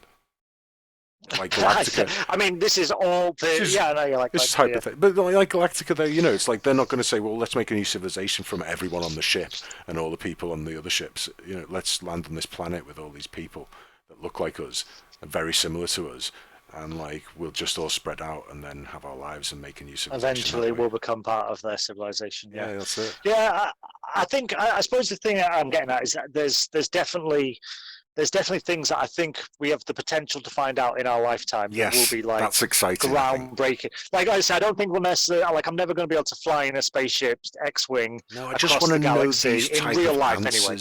I just want to know these type of answers. Yeah, I'll happily not fly an X-wing or an Enterprise or a Millennium Falcon. By the time I die. I'll be able to fly an X-wing by the time I die. I'll be doing that before I die, hopefully. They'll be at Disneyland. You know what I mean? Like, there'll be one at Disneyland that you'll be able to control, and it'll be like neural a game. Interface. Just like a full-on like suit, and you like that'll definitely there's potential for that within our lifetime, no doubt. I'll accept, so I don't mind doing it. Yeah, and as long as we get some of these answers, these are the things I want. Yeah, some of the truth of it. I mean, don't get me wrong. I could, if someone said to me today, you can play Elite Dangerous in a full like Hanapsis suit with like kind of full integration, I'd be like, all right, cool, that's me done for the rest of my life. I'll explore myself and I'll figure out my own answers. But I do think that. Like these answers, these big sort of crazy questions that I think people like me and you were kind of drawn to anyway, because it's like there's got to be something more than like the especially with the films we watch, and like the fact that we've kind of just taken in so much media in our life, especially sci-fi, because we're fans of it. It's like there's so many more questions that are like you introduced to through sci-fi that you wouldn't necessarily be, especially about like the universe and how it works and stuff. And it obviously got constantly updated, so it constantly becomes like more interesting and relevant and stuff. But I do think something like like I'm less interested in the beginnings of the universe and more interested in like the present of the universe, like what's in it. So, understanding like, the beginnings of the universe amazing, but if they told me like actually it was created by some sort of being, then I'd want to know more about the being than I would about why he did it. That would just lead to more questions. I want to know where we're going. Yeah, that would just lead me to a lot more questions about it. Or even if they said it was a completely random act, it was like there was just happened to be a positive ion that was traveling through space and had been traveling through space for infinite amount of time before time existed, obviously, because there was That no is Big what Bang. they say. And it hit another atom, and it just happened to collide at the right time with the right temperature. It was just like a massive coincidence. If they said that, I'd be like, cool. So what's in it? Like we only know like it's like it's like say it's like So knowing what can one we grain of do sand with on it? a beach. This is what, I mean,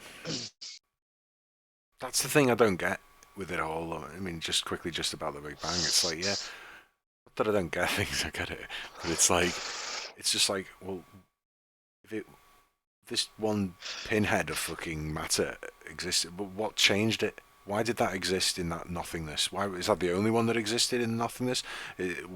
How long did it exist in nothingness? When did it decide not to? At what point? What changed it? What made it explode into fucking the universe? Like, it's like all these questions that they can't answer, and it's like that's not an answer then. You know what I mean? It's like you can't tell me that that's what it was. Especially when you get into like string theory and M theory, when it's like that one instance was one of a page of 1,000 books. You know what I mean? Like that was one thing that happened, and there's multiple, and you're just like, what? So there's like, so everything we don't understand, there's a million billion time, like an infinite more versions of that same thing happening. I'm like, what? And not only that, it's like I don't think we're supposed to understand this. Wait a second. Not only that, there's potentially infinite amount of moments where the Big Bang happened. Well, no, wait, the Big Bang happened fraction of a second earlier and a fraction of a second later, and going off into time in every direction. Like, it doesn't necessarily. So it doesn't. It's a fractal. It doesn't necessarily have to have. There's an infinite versions of it happening at one instant, and then an infinite versions of it happening at every other instant as well. I think. Yeah, like there's probably universes Big Bang's happening right now in some dimension, some far off along the fucking fractal parallel dimension, like, in our universe where it didn't happen till this second, Yeah. Just this conversation created a universe because, I was thinking about an idea of creating a universe, creating a universe that is completely. Even if you just create, like, if you just go, right, there's a guy called fucking Remjalon Fargus, and fucking he rules the universe. You've just created, maybe whoever that guy is, and he becomes the ruler of the universe, and he's immortal, and he becomes a god of that universe eventually. I've potentially could have just created that universe now. The Big Bang happened at some point in a billion trillion years. He's going to exist and become the ruler and god of that universe. Yeah, it's just how bizarre. Well, it's still kind of held quite highly in science. Although I think they've gone away from it. That they believe the universe could be infinite anyway. It's just we can only see the horizon because that's where light's got to. In which case, there's an infinite versions of you and me having infinite conversations of this, as well as different deviations of that. Like if you step left in the street compared to right, there's another universe where someone went right, and which is just like melts your brain. Like I say, I do think the universe is created. If it was created to not be understood. It was kind of like they're never going to get it. It's going to be a question that every man, woman, and child will think about it for their entire life. At some point or another, everyone will think about it, and no one's ever going to get the answer. Yeah. Well, if 42, if stuff, 42, if stuff like that is happening, and obviously there's potential that it is, yes, then it feels to me like it's the most complex construct, program. It's the most insane thing ever. It's obviously it is. Whoever it was that benevolent. It's a construct that's made. Was just a complete insane person. Yeah, no, but it's made. Yeah. It's a construct. It's something created by something that's so beyond computational, understanding. It's like fucking. And I reckon it's AI. It's something that's it's something we create eventually that just becomes better than anything that's ever existed. It's it's like this is, I don't know, who knows what the fuck it is, but it's an experiment. I don't know. But, Now, like I say, it is. I mean, it's a weird thing that we just kind of roll straight into so the universe. It melts my brain.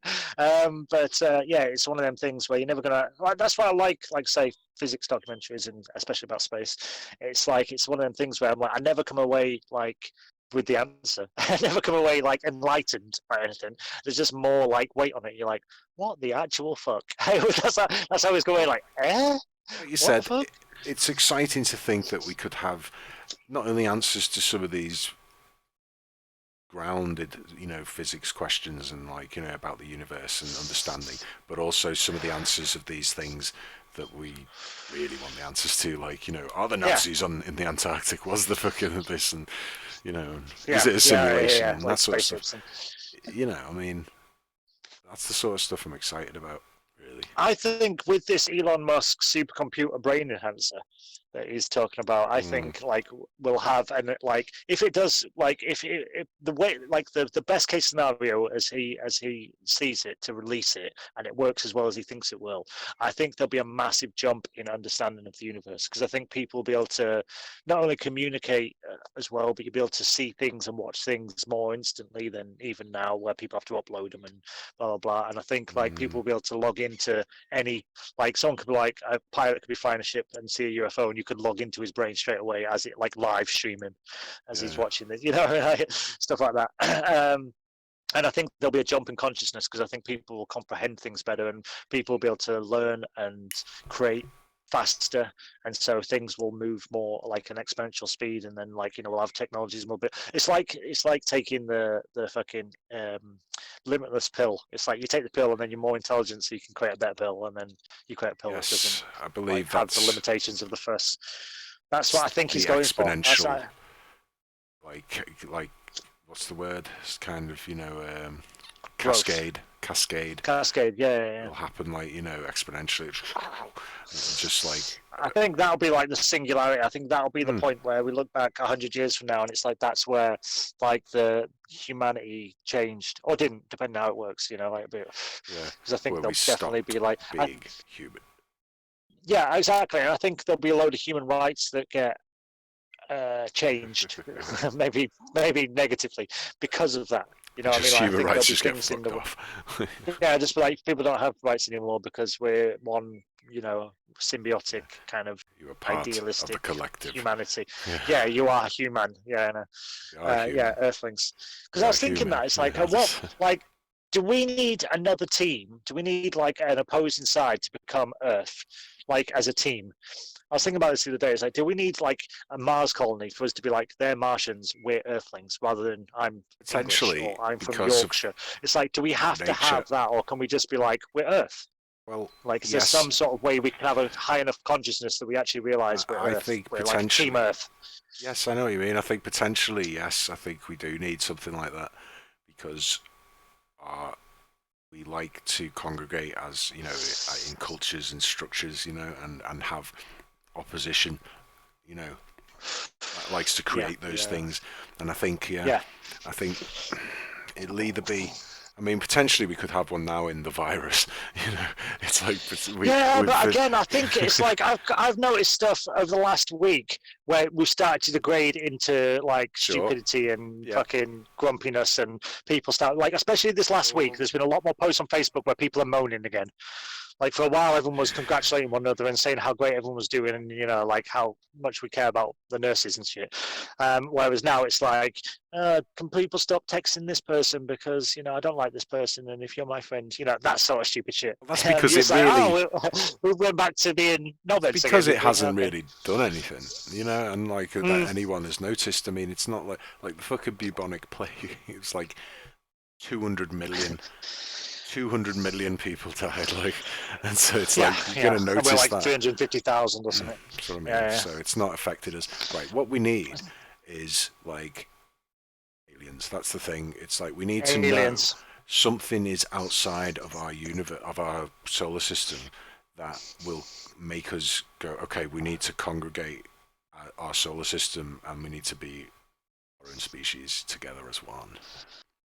Do you think that's why they haven't told us about aliens, if aliens do exist, is because they're like, I just don't think we're ready to be a team yet? Yes, I think we're not the Avengers. Like, it's less about like people will panic and stuff, and more about like, it's like, let's just have the intelligent people like converse with like the technologies and aliens. If you give it to everyone, half the people are going to create alien guns and then be like, you can't take my alien guns. Potentially, it's going to be one of them. I think it's potentially it's one of those. It's like a fucking, well, it's basically like you don't send a fucking a holiday backpacking load of knobheads and a family, to go and do diplomatic relations with like Israel. You know Yeah, what I yeah. mean? You send diplomats. You send people who it's their job. So I think the same would apply with like aliens, where it's like, well, okay, we've just discovered a new country essentially, which is a new planet on a new Mhm. species. It's just a new civilization. Which happened all the time throughout history. Anyway, we'd Yeah, always yeah, go yeah, somewhere. totally. Oh fuck, we just discovered a new Yeah, up until about city-state, like an army. 100 years ago or something, we were still Yeah, discovering places, going, "Oh look, there's a whole fucking exactly. continent we didn't Right. even So, know about." so that's all. Governments would treat it like, yeah, exactly. Yeah, it'd just be finding a new continent. Oh, we knew there was a star over there. We didn't know there was a fucking planet, and we didn't know that planet had life. Okay, sounds so these people exist. They're a new civilization. We've got to have diplomatic relations, and there's no point telling everyone in the world about it because what are they going to do? They can't talk to them. They're just going to fucking freak out. So it's like boiling a frog. They're just like do it slowly. The frog doesn't know. So that's what's happening. But Yeah. it kind of reverse, I think. Here it's like we'll just boil them slowly until enough people in the world think they exist, and then enough people in the world believe it, like conspiracies, and enough Yeah, yeah. people have seen enough TV shows and shit about aliens that when we announce it, everyone just goes, oh, all right. Just like this Yeah. virus, we've seen Yeah, enough yeah, shit about totally. viruses and emergencies and the end of the world that this happened, that everyone just going, oh, okay, fucking hell. Yeah. And I Yeah, think let's get that's out how of it. Yeah. I think in I've 10 seen a zombie movie before. exactly, and I think in 10 years they're gonna it'll be like, yeah, aliens exist, and we've been talking to them for 25 years, and everyone Yeah, will since just the go, 1960s or something. oh, okay, all right, fair enough. And people will freak Yeah. out a little bit. There'll be a religious bit of a fucking hoo-ha, There'll be a then little bit, yeah. be a bit What of is that? upheaval. But they'll be like, let's convert them to Christianity. That's what it'll be. It'll be like, we can Yeah. convert the Zeta Betais to Whoever. Christianity and make them all fucking pagans. This is why Sending I think fucking like, yeah. we've got to eliminate that. I mean, for a start, it's like that's got to be put into the back burner. I think religion, you can have it, fucking have it, sound, but if we're going to go and talk to people who clearly don't have potentially even the same structural belief, like, they might not even believe in a higher being, they might not, or anything, they might not have any idea of religion. So we've got to treat religion like it's, like I believe in the Punisher or I believe in Batman. It's like it's a thing that someone created that people don't believe exists, Yeah, but they yeah, believe in him, yeah. in the ideas, and that's what religion should be, and that's what I reckon was originally the idea was, like Zeus and gods and things like that, they were just like believe in these things, they're ideas, and then people started going, I believe in the idea so much I'm going to worship it, and it's a god and rule my life. Yeah, and like you say, yeah, there was always somebody behind the idea that was like, I can make a profit from this. Like, Yeah, you give me exactly. money and I'll give it to him, sort of thing. So, yeah, that's interesting. But yeah, Mm. but I think that sort of structural belief thing needs to be put in its place to the point where people go, Yeah. okay, you can have your belief, but it doesn't rule everything because we're talking to fucking alien species here. We're trying to advance the civilization. Can you not just put your beliefs? Yeah, it is. I mean, I've always found religion kind of strange. I've definitely like explored it within myself and like what is faith and what is Sure. like a religion, and with anything. I mean, I get quite like obsessed about the hobbies I have. I like climbing and martial arts, and I threw myself into them. And I talk to people about it all the time, and they'd be like, "Stop talking to me about getting your head kicked in." Yeah, exactly. I'm like, I say, I mean, like, I've had religion, but it's never involved a god. It's always involved That's someone it. bigger than me kicking my head in, or climbing a wall or something. It's like, I've had that. I understand that's it, but I think it should be in that, like you say, in that same bracket of like hobbies, or and that makes it sound that's like sounds derogatory, but I don't mean it that way. No, but it is in that same way because it's follow like it passionately as you want to, but it should be it's like something you that love you choose to do and someone else chooses not to. exactly. And there's You no issue. love climbing, so but it's like I love climbing. you're not on a fucking wall. You don't treat your life like you're on the wall constantly. It's like you're not walking around your I house. don't know. Sometimes I'm just breathing for like just Sure. focus through the movement. Maybe sure. Yeah. But you're not Yeah. walking around your fucking boat, like climbing around the outside of your boat, like like fucking or everywhere you go, like and doing all this shit. It's like you don't live your life like you're on to the be wall. honest, which is what I'll be honest religious with is. you. I do that, But I'm I not know you making do. other people do that. I'm not forcing other people to do that. That's the difference. Because I Right. definitely like. I remember the first call of the quarantine that me and you had, and we had a good talk. I literally spent the whole time climbing around my boat and doing chin ups and stuff because I was just like I had loads of energy. So I was just like going around like doing like holding on to something and then trying to put my foot on something else. So yeah, I do that, but I don't then go to other people going, "You must do this. This is because I do it a bit with like exercise and stuff. Like I say, I think everyone has a religion, whether it's has a god involved, like a deity based religion, or just something that they have passion. I think if anything, I think if you don't have something that you can be 100% about, it's kind of sad. Like I think for people that are like, oh, I don't have anything. Like I find. I'll tell you a story. Let me tell you a anecdote. So there's this lass that I met, and she was a nice lass, and I hang out with her and stuff. And I was like, so what are you passionate about? Like, what gets you up in the morning?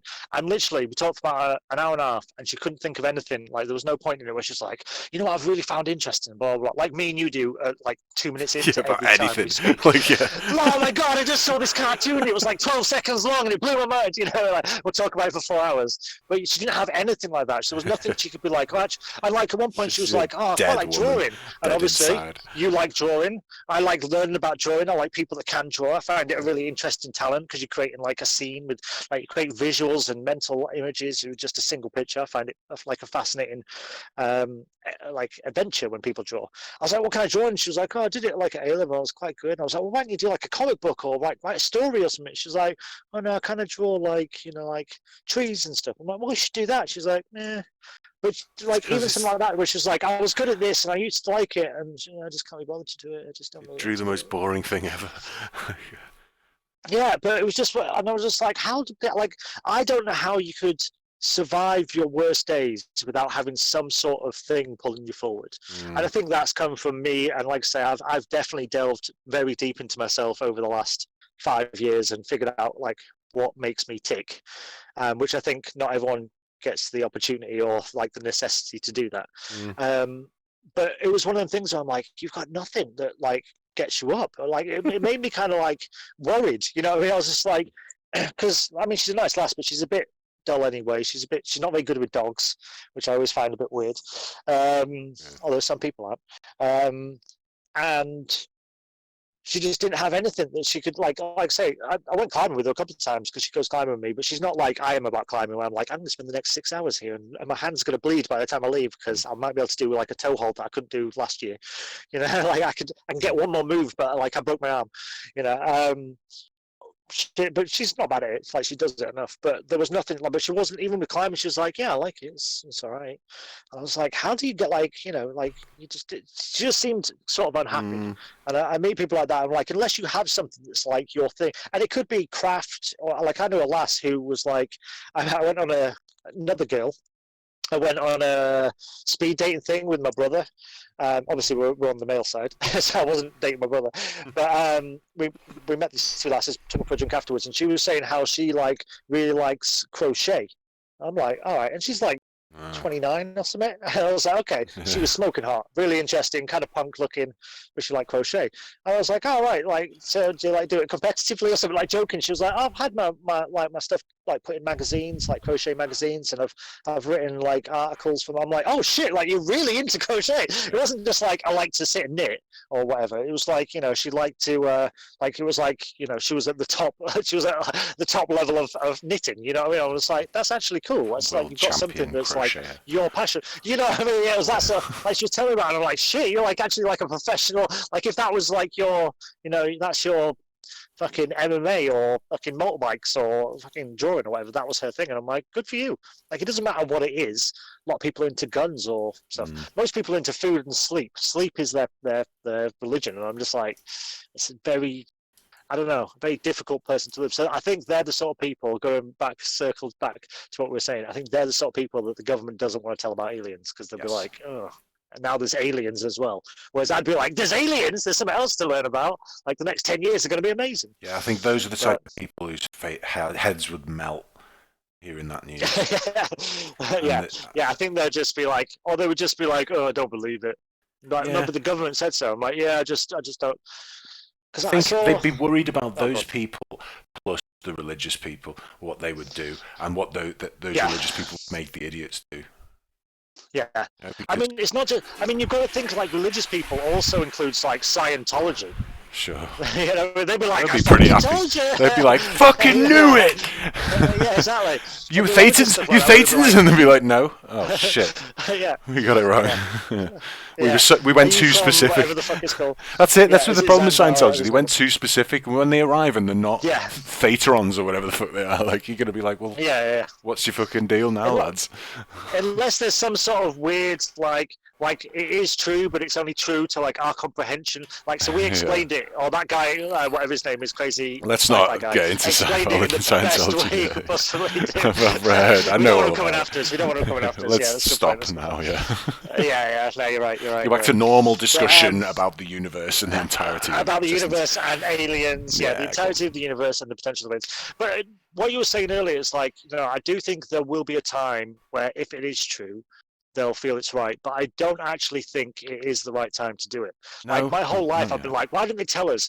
But I also know, like, when I was a kid, if I said to my dad, "Do you think aliens exist?" He was like, "Well, probably not." But blah, blah, blah. And my dad used to watch Star Trek with me, and he was the one that got me into sci-fi in the first place, really, because he used to watch like Earth 2 and like say Star Trek and all the that old school, sci-fi old school. gem Earth 2. Hey, Earth 2 had some good ideas, man. Earth 2 had some really clever sci-fi. I bet if you watched it back now, you'd be like, "That's Lex. actually quite clever." Like, yeah. Lex.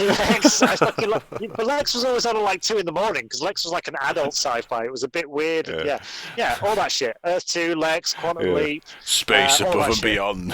Space Above and that's a bit Beyond, later, yeah. that really, isn't it? The original Space Above and Quantum Beyond, Leap Quantum is Leap. that is you know, classic. fucking love We're near a word yeah, about Quantum Leap, and like even like stuff like what was the fucking one with the weird zombie that used to tell ghost stories? Eerie Indiana and Tales from the Crypt. Tales from the Crypt. Stuff like that. Tales My from the dad was Crypt. the one that got me. Yeah, Tales from the Crypt. My dad's got me into all of that sort of like weird sci-fi thinking. You know what I mean? Like that's what like the shit I watched as a kid. I never watched sports. This is why I didn't get into football because I was like, yeah, but it's Star Trek's on or whatever. Well, my parents had no interest in any of this stuff, and I got no idea how I got interested in any of it. You're just drawn to it. Obviously, it was just. I just found it. I think it was just you're the right age. Yeah, you're just the right age, and you found it. But if I'd said to him like in the early 90s, Exactly. "Do you think aliens exist?" He'd have probably been like, "Probably not," because that generation wouldn't. Whereas I think our generation, like the Gen, like the. Is it Gen X? We're Gen X, aren't we? Gen Yeah, gay. we're Gen X. Yeah. We got a cool name. We got like X-Men generation. Yeah. And then it went to like millennials. Ugh, and the noughties. Yeah, Not we were millennials. noughties. We're Gen X. Gen X. No, we're not millennials. Yeah, we're Gen X, which is pretty cool.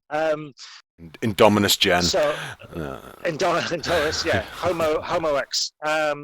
So yeah, we're that generation, but I think that generation was the first generation that could really like, aliens probably exist. Like we probably won't find out about it, but I wouldn't be surprised if they do, and started to question a little bit more.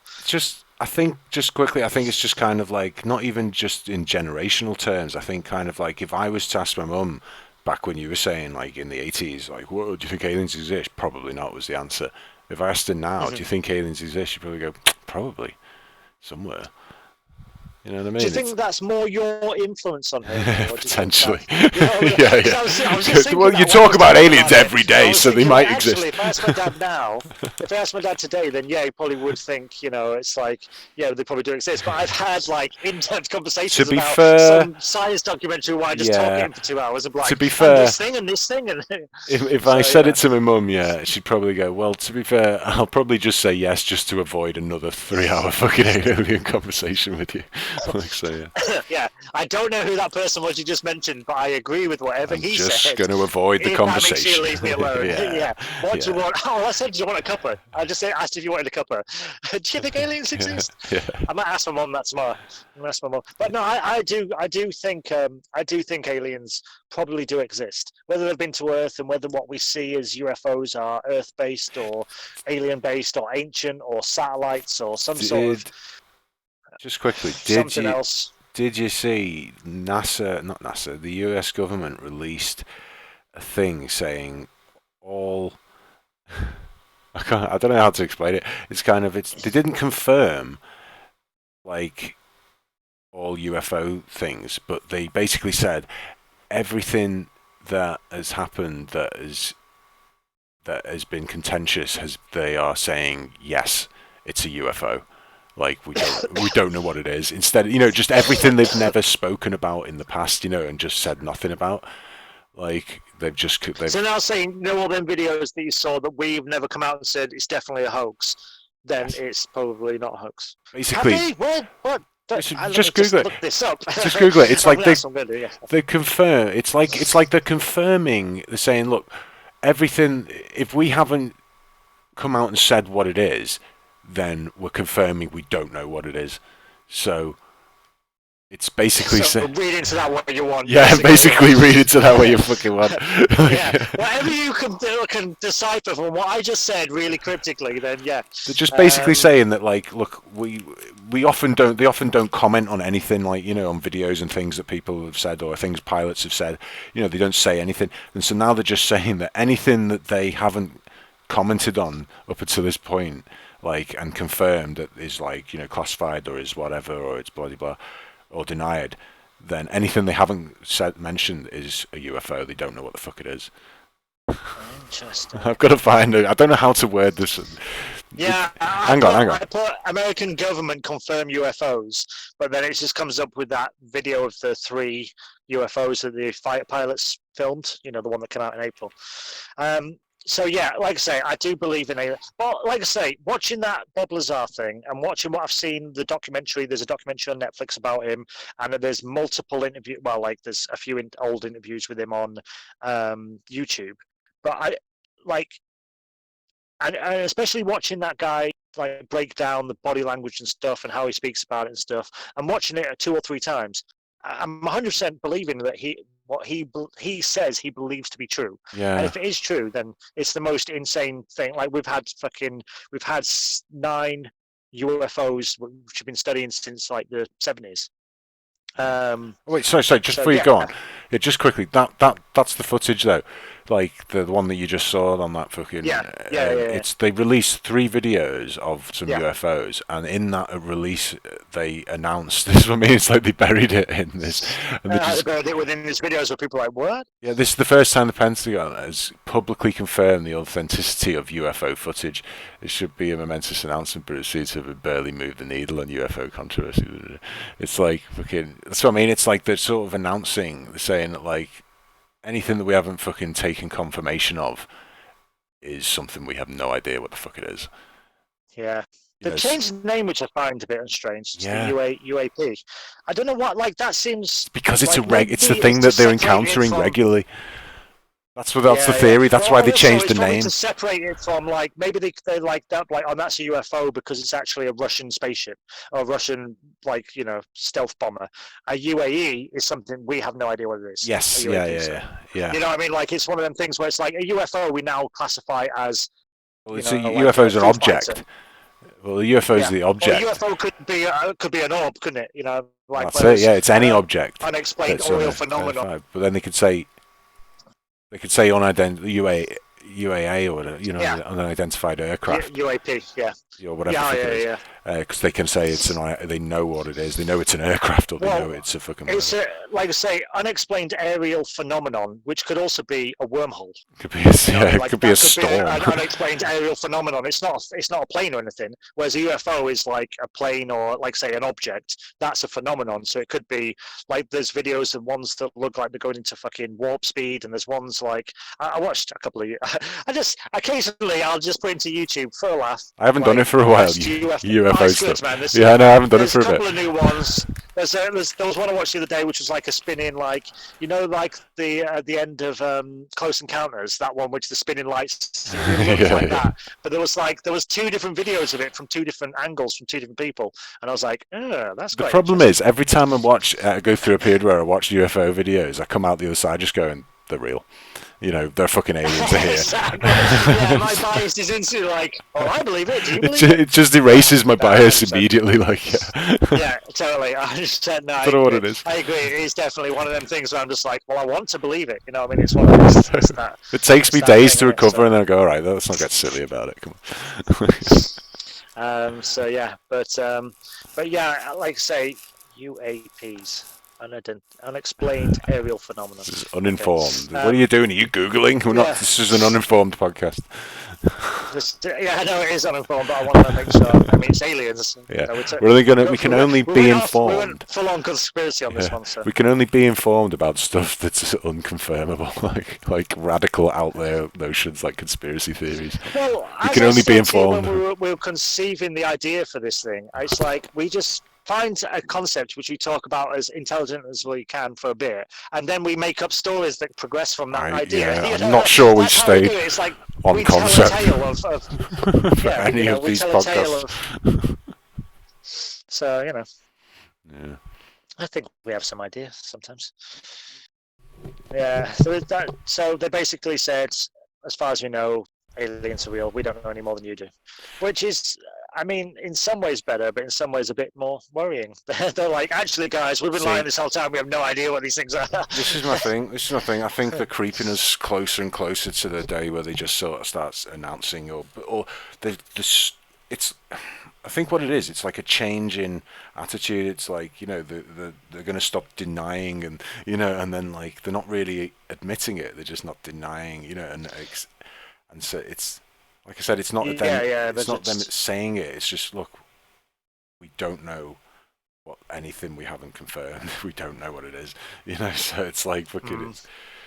It's like saying, I'm not saying I didn't eat the cake. You know what I mean, or something.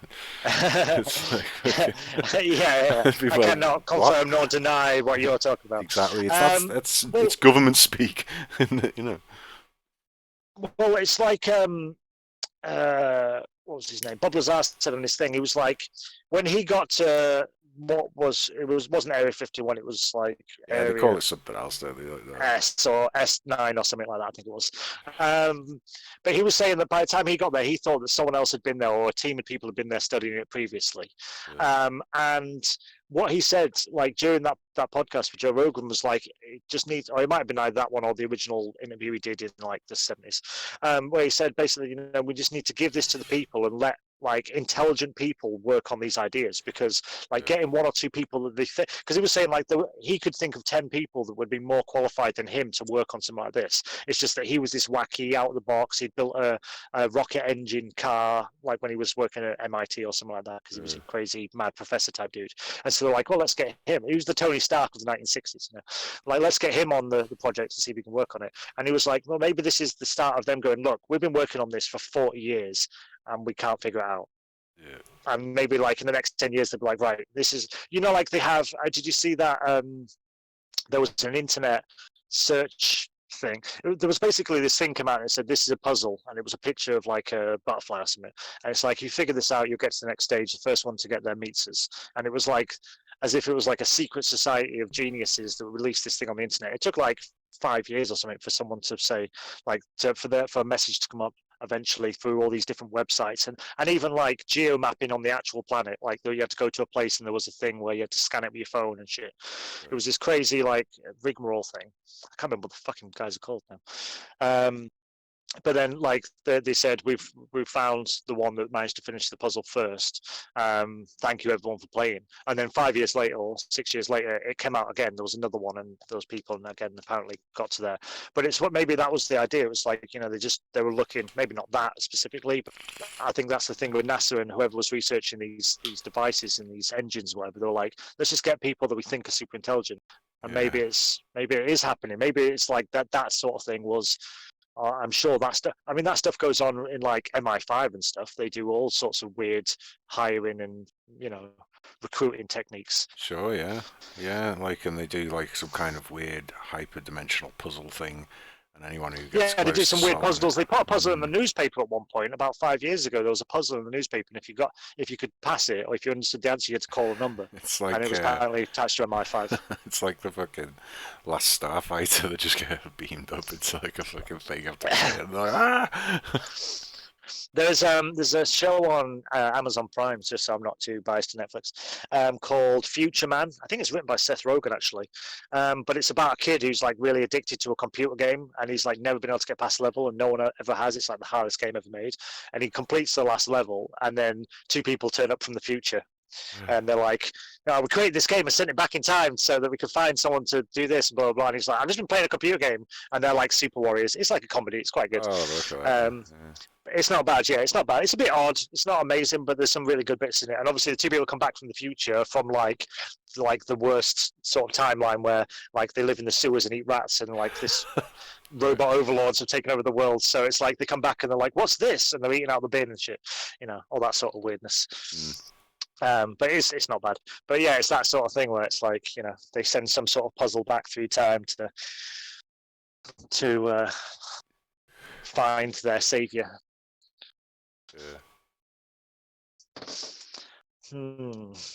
Aliens. Oh yeah, I totally forgot what I was going to say then.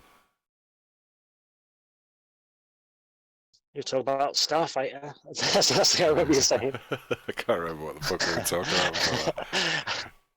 about. I have no idea. Dead end of fucking brain fart. Like. It's alright. Don't worry about it. No, Don't matter, does it? yeah. Oh yeah, that was it. I was going to say, like, considering that documentary we watched the other week with the Trump thing and stuff, I was thinking, is it this whole UFO release thing? Is it you know, coincidence? It's happening now, like, you know, with Trump in charge and all this. I think it would make sense to release something crazy, because if they released that footage and the statement that they said, like, yeah, pretty much aliens exist, maybe. I'm not going to confirm it, but I'm not going to say they don't exist. Let's just say that. If they release that on like the slowest news day ever, then it would be the biggest thing of the year. You know, I mean, it'd be like everyone would watch it, and then like they'd go to the next day and like, do you see the American government just said aliens exist? Whereas because they released that in the middle of the coronavirus, where nobody, well, only the That's my point, yeah.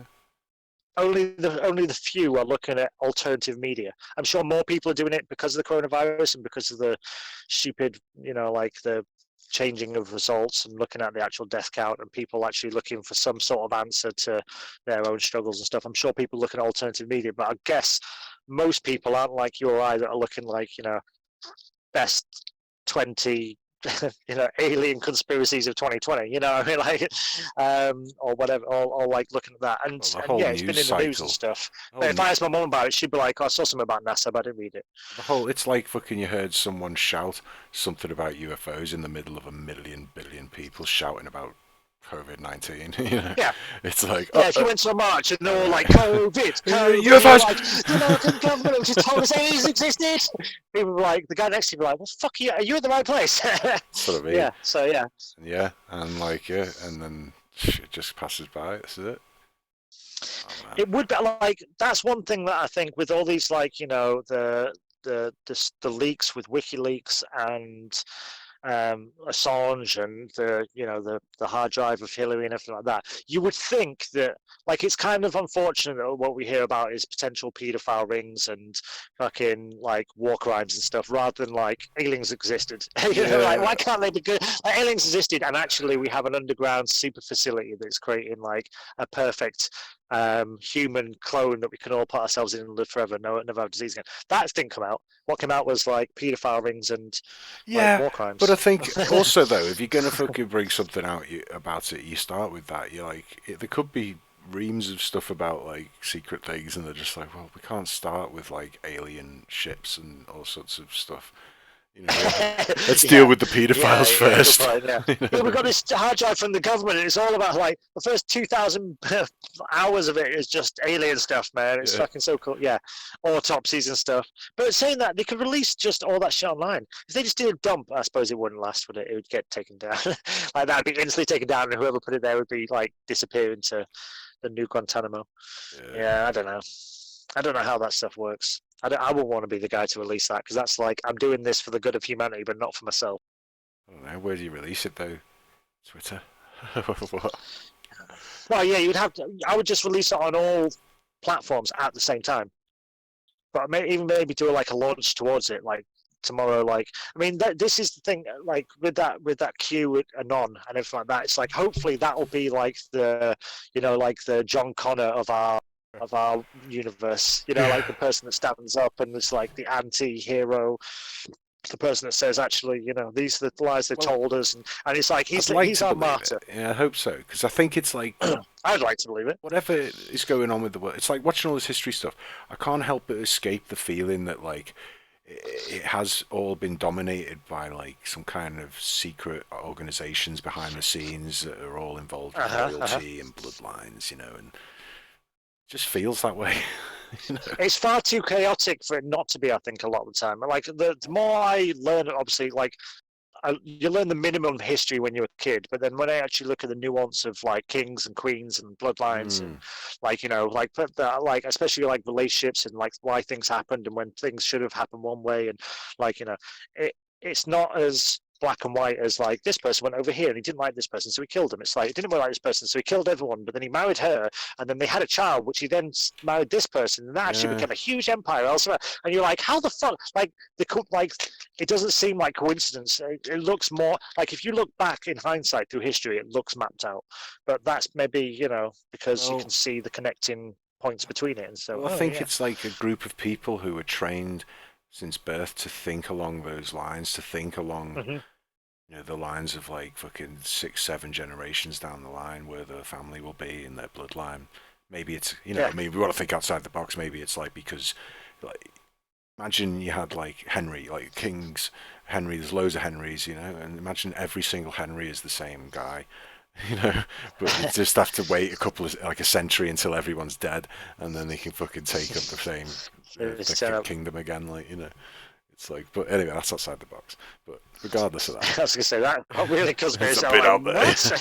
Okay, yeah, go on. No, but I can't help but think it's like, whenever I was watching all these and they're talking about wars, and I was obviously I've done like the history of Persia, history of like World War One, all these different things, and like it just feels like kings and queens, royal families just moving, land around and just kind of making alliances.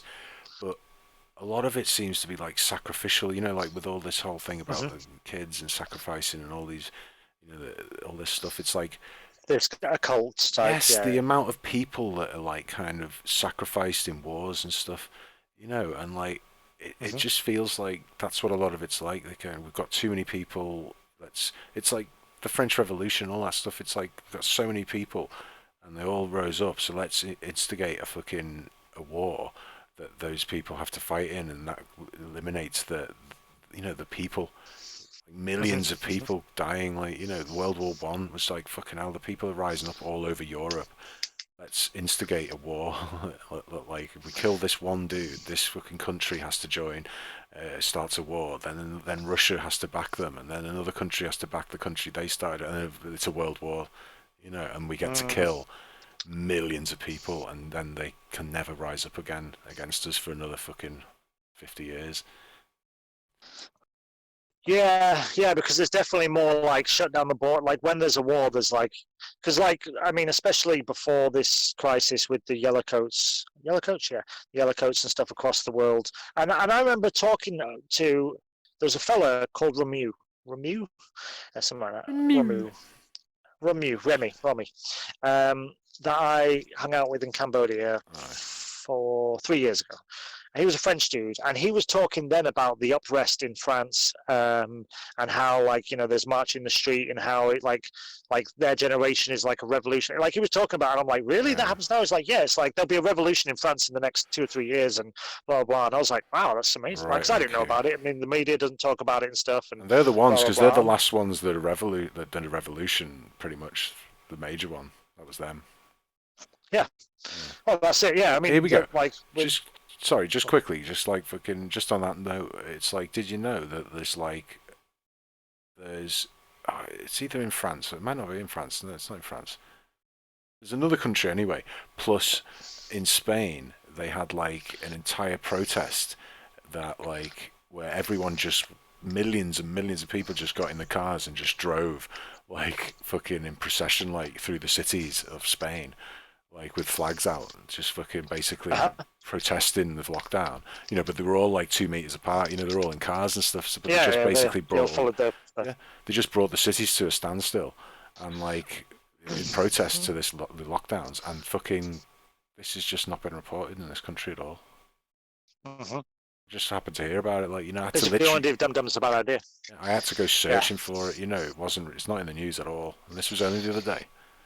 See, I find it quite funny because I think the more I've read, watched, heard about this virus, especially the science people talk about it, it does seem a lot less potent than they believe. But I also think it's like that could be some sort of like the calm before the storm. You know what I mean? Like, because everyone locked down in quite like, other than like New York City and stuff and big states, but at the same time, it could just be that there was something. It could be that they got scared and they locked down and it was overdone, and now, like a lot of people have said, it's like once you have power, it's very difficult to give it up. So they have all these kind of. We're in essentially martial law. It's just a very nice martial law. We don't have guns on the streets, but if you go out on the streets, you're still going to get arrested. So it still has that same connotation. You know what I mean? Like, it's just you're not going to get shot. But yeah, we essentially live in that kind of like Orwellian state sort of thing. It is. It is totalitarian. It is entirely. Yeah, of course. Yeah, I mean, like, we've literally lost some human rights, the right to like go out and stuff. We can still eat and sleep and have shelter and whatever, but people are being suppressed or whatever. We're on house arrest Yeah, essentially. essentially, the whole country's on house arrest. Yeah, unless. Yeah, I'll come back to that in a second. Just had a side thought, but it was irrelevant. Let it go. But yeah, it's like we're on this sort of thing. So, but at the same time, it doesn't affect me too much. So it's like if I was struggling, I'd be like, "This is bullshit. We need to be able to get out now because this is getting a bit ridiculous or whatever." That's the issue, but because it's not too bad, I'm like, well, it's not too bad for me. I'm actually enjoying the time. It's a positive thing for me. But I do also disagree with the idea of it. I think realistically people probably could get out, but I'm an uneducated ape, so don't want anybody to follow my. This is it. We just don't know the actual. If I was educated enough to know and have access to all the information and be able to fucking determine some solid idea as to what was going on, like myself, without having to rely on just the media, basically. Yeah, I'd make my own decisions, but because I don't, I'm just like, well, okay. But like you said, if I wasn't having such an easy time of it, if I was struggling money-wise and had my own business and all the random other shit problems that people have, I'd fucking have a real issue with it. And I do kind of disagree with it on principle. Like on principle, like I say, if someone offered me like I said at the start of the quantity, if someone offered me the opportunity to have 3 months off work and get paid for it, I would. But if someone had worded it like, right, we want you to spend the next 3 months at home, like we're going to give you $1,000, but you're not allowed to see anybody, you'd be like, well, actually, that's not, like, why would you do that? But because they've got a reason, and they did, I think, have a genuine reason. I do think it's more error than malice that we're in this situation. But I do think quite strongly that once people have the power to lock down a whole country, they're going to struggle to give that power back and be like, actually, you're free to go. You're free to go out and high five and kiss and make their babies and stuff. That's it. It's the powers they've got now that they've been granted, and it's like you basically could be arrested for just plus there's sneezing. There's a precedent now. There's a precedent. They've set a precedent that they can lock down the country, and that people will follow it. So they're like, right, we'll test this out. Next time, whether it's this or whether it's a terrorist attack or whatever, they could be like, right, we're going into quarantine mode. Yes, I think that's the thing. People will understand it. People already have like, oh, well, okay, we're doing that again. Right, this will be the go-to thing. We'll lock it down whenever we worry about anything, even if the worry is, oh, the people might be protesting or about to fucking kick off about something. Well, it's like I saw a comedian the other day. I can't remember his entire bit, but he was like they were saying about, it might have been related to this, but they were saying about after that, they said, do you realise we now all have to take our shoes off in airports because some guy got on a plane and tried to light a bomb in his shoe, which it didn't work, but now we all have to take our shoes off.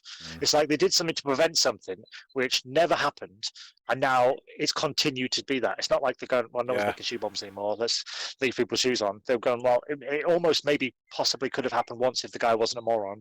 So let's never have it. You know what I mean? And so what's the next thing? It's like, we're all going to stay 2 meters apart at an airport forever now. You know what I mean? Like, it's like potentially that's the worry. I think it's like, it's like, are some of these measures going to be implemented permanently? As in, not just the measures as in the law, but as in the social sort of thing. It's like, are people going to constantly have an issue now with being close to anyone?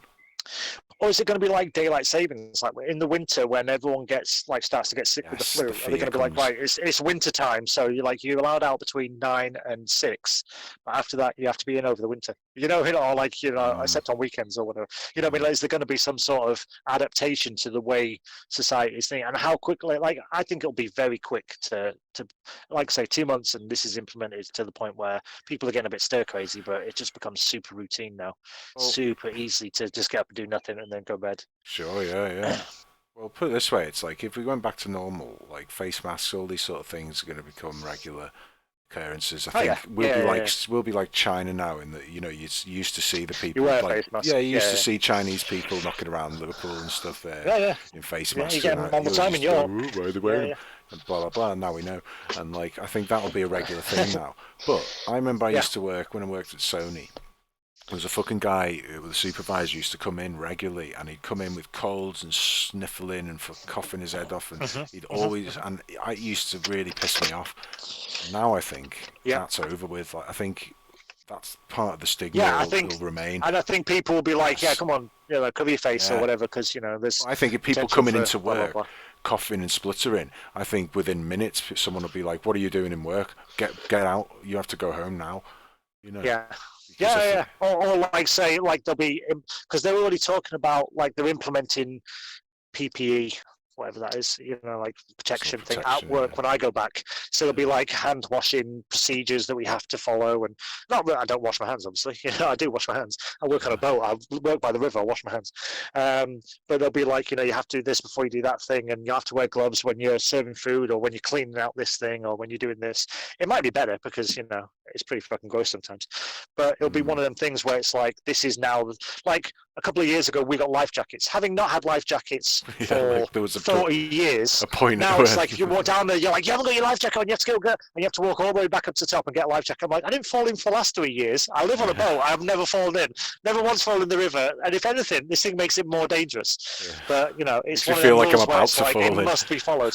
Yeah, exactly. Like the amount of times I've got it caught on something as I've walked through and then been like pulled back and been like half across a boat and like 1 foot nearly in the river because of this fucking life jacket. So yeah, I'm just like, all right, cool.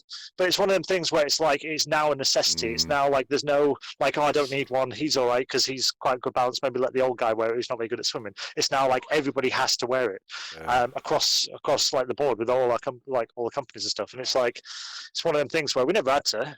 I mean, it's like I say, it's probably a good thing because we have more life jackets on board and stuff. But it's one of them things that never existed and now it exists because of one new rule. And I think there'll be lots of that once this lockdown finishes. I think there'll be all sorts of things, whether it's takeaways or whatever. And I think there'll also be, even once it's cleared up, there'll be occasionally, unless they have a vaccine, there'll be occasionally pockets. They'll be like, oh, York, because York is apparently like one of the worst hit in the country. York's fucked. When I was talking at the start of it, how like we've only got like 4 deaths per like 1,000, and you've got 6 in Liverpool. Yeah, York lost. We got our asses kicked. But then I was speaking to my dad on the phone, and he was like, "We've only had at most like 40 a day in the hospital, 60 a day maybe in the hospital. It's not been overrun at any point.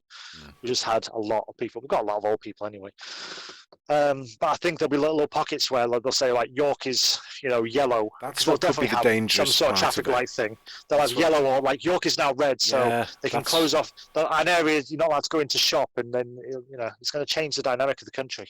That's what could be dangerous, yeah. The fact that they'll be able to lock down certain regions ago, if there's any, for any reason, not necessarily a virus, and just go, oh yeah, there's something going on, a virus, we have to just lock it down.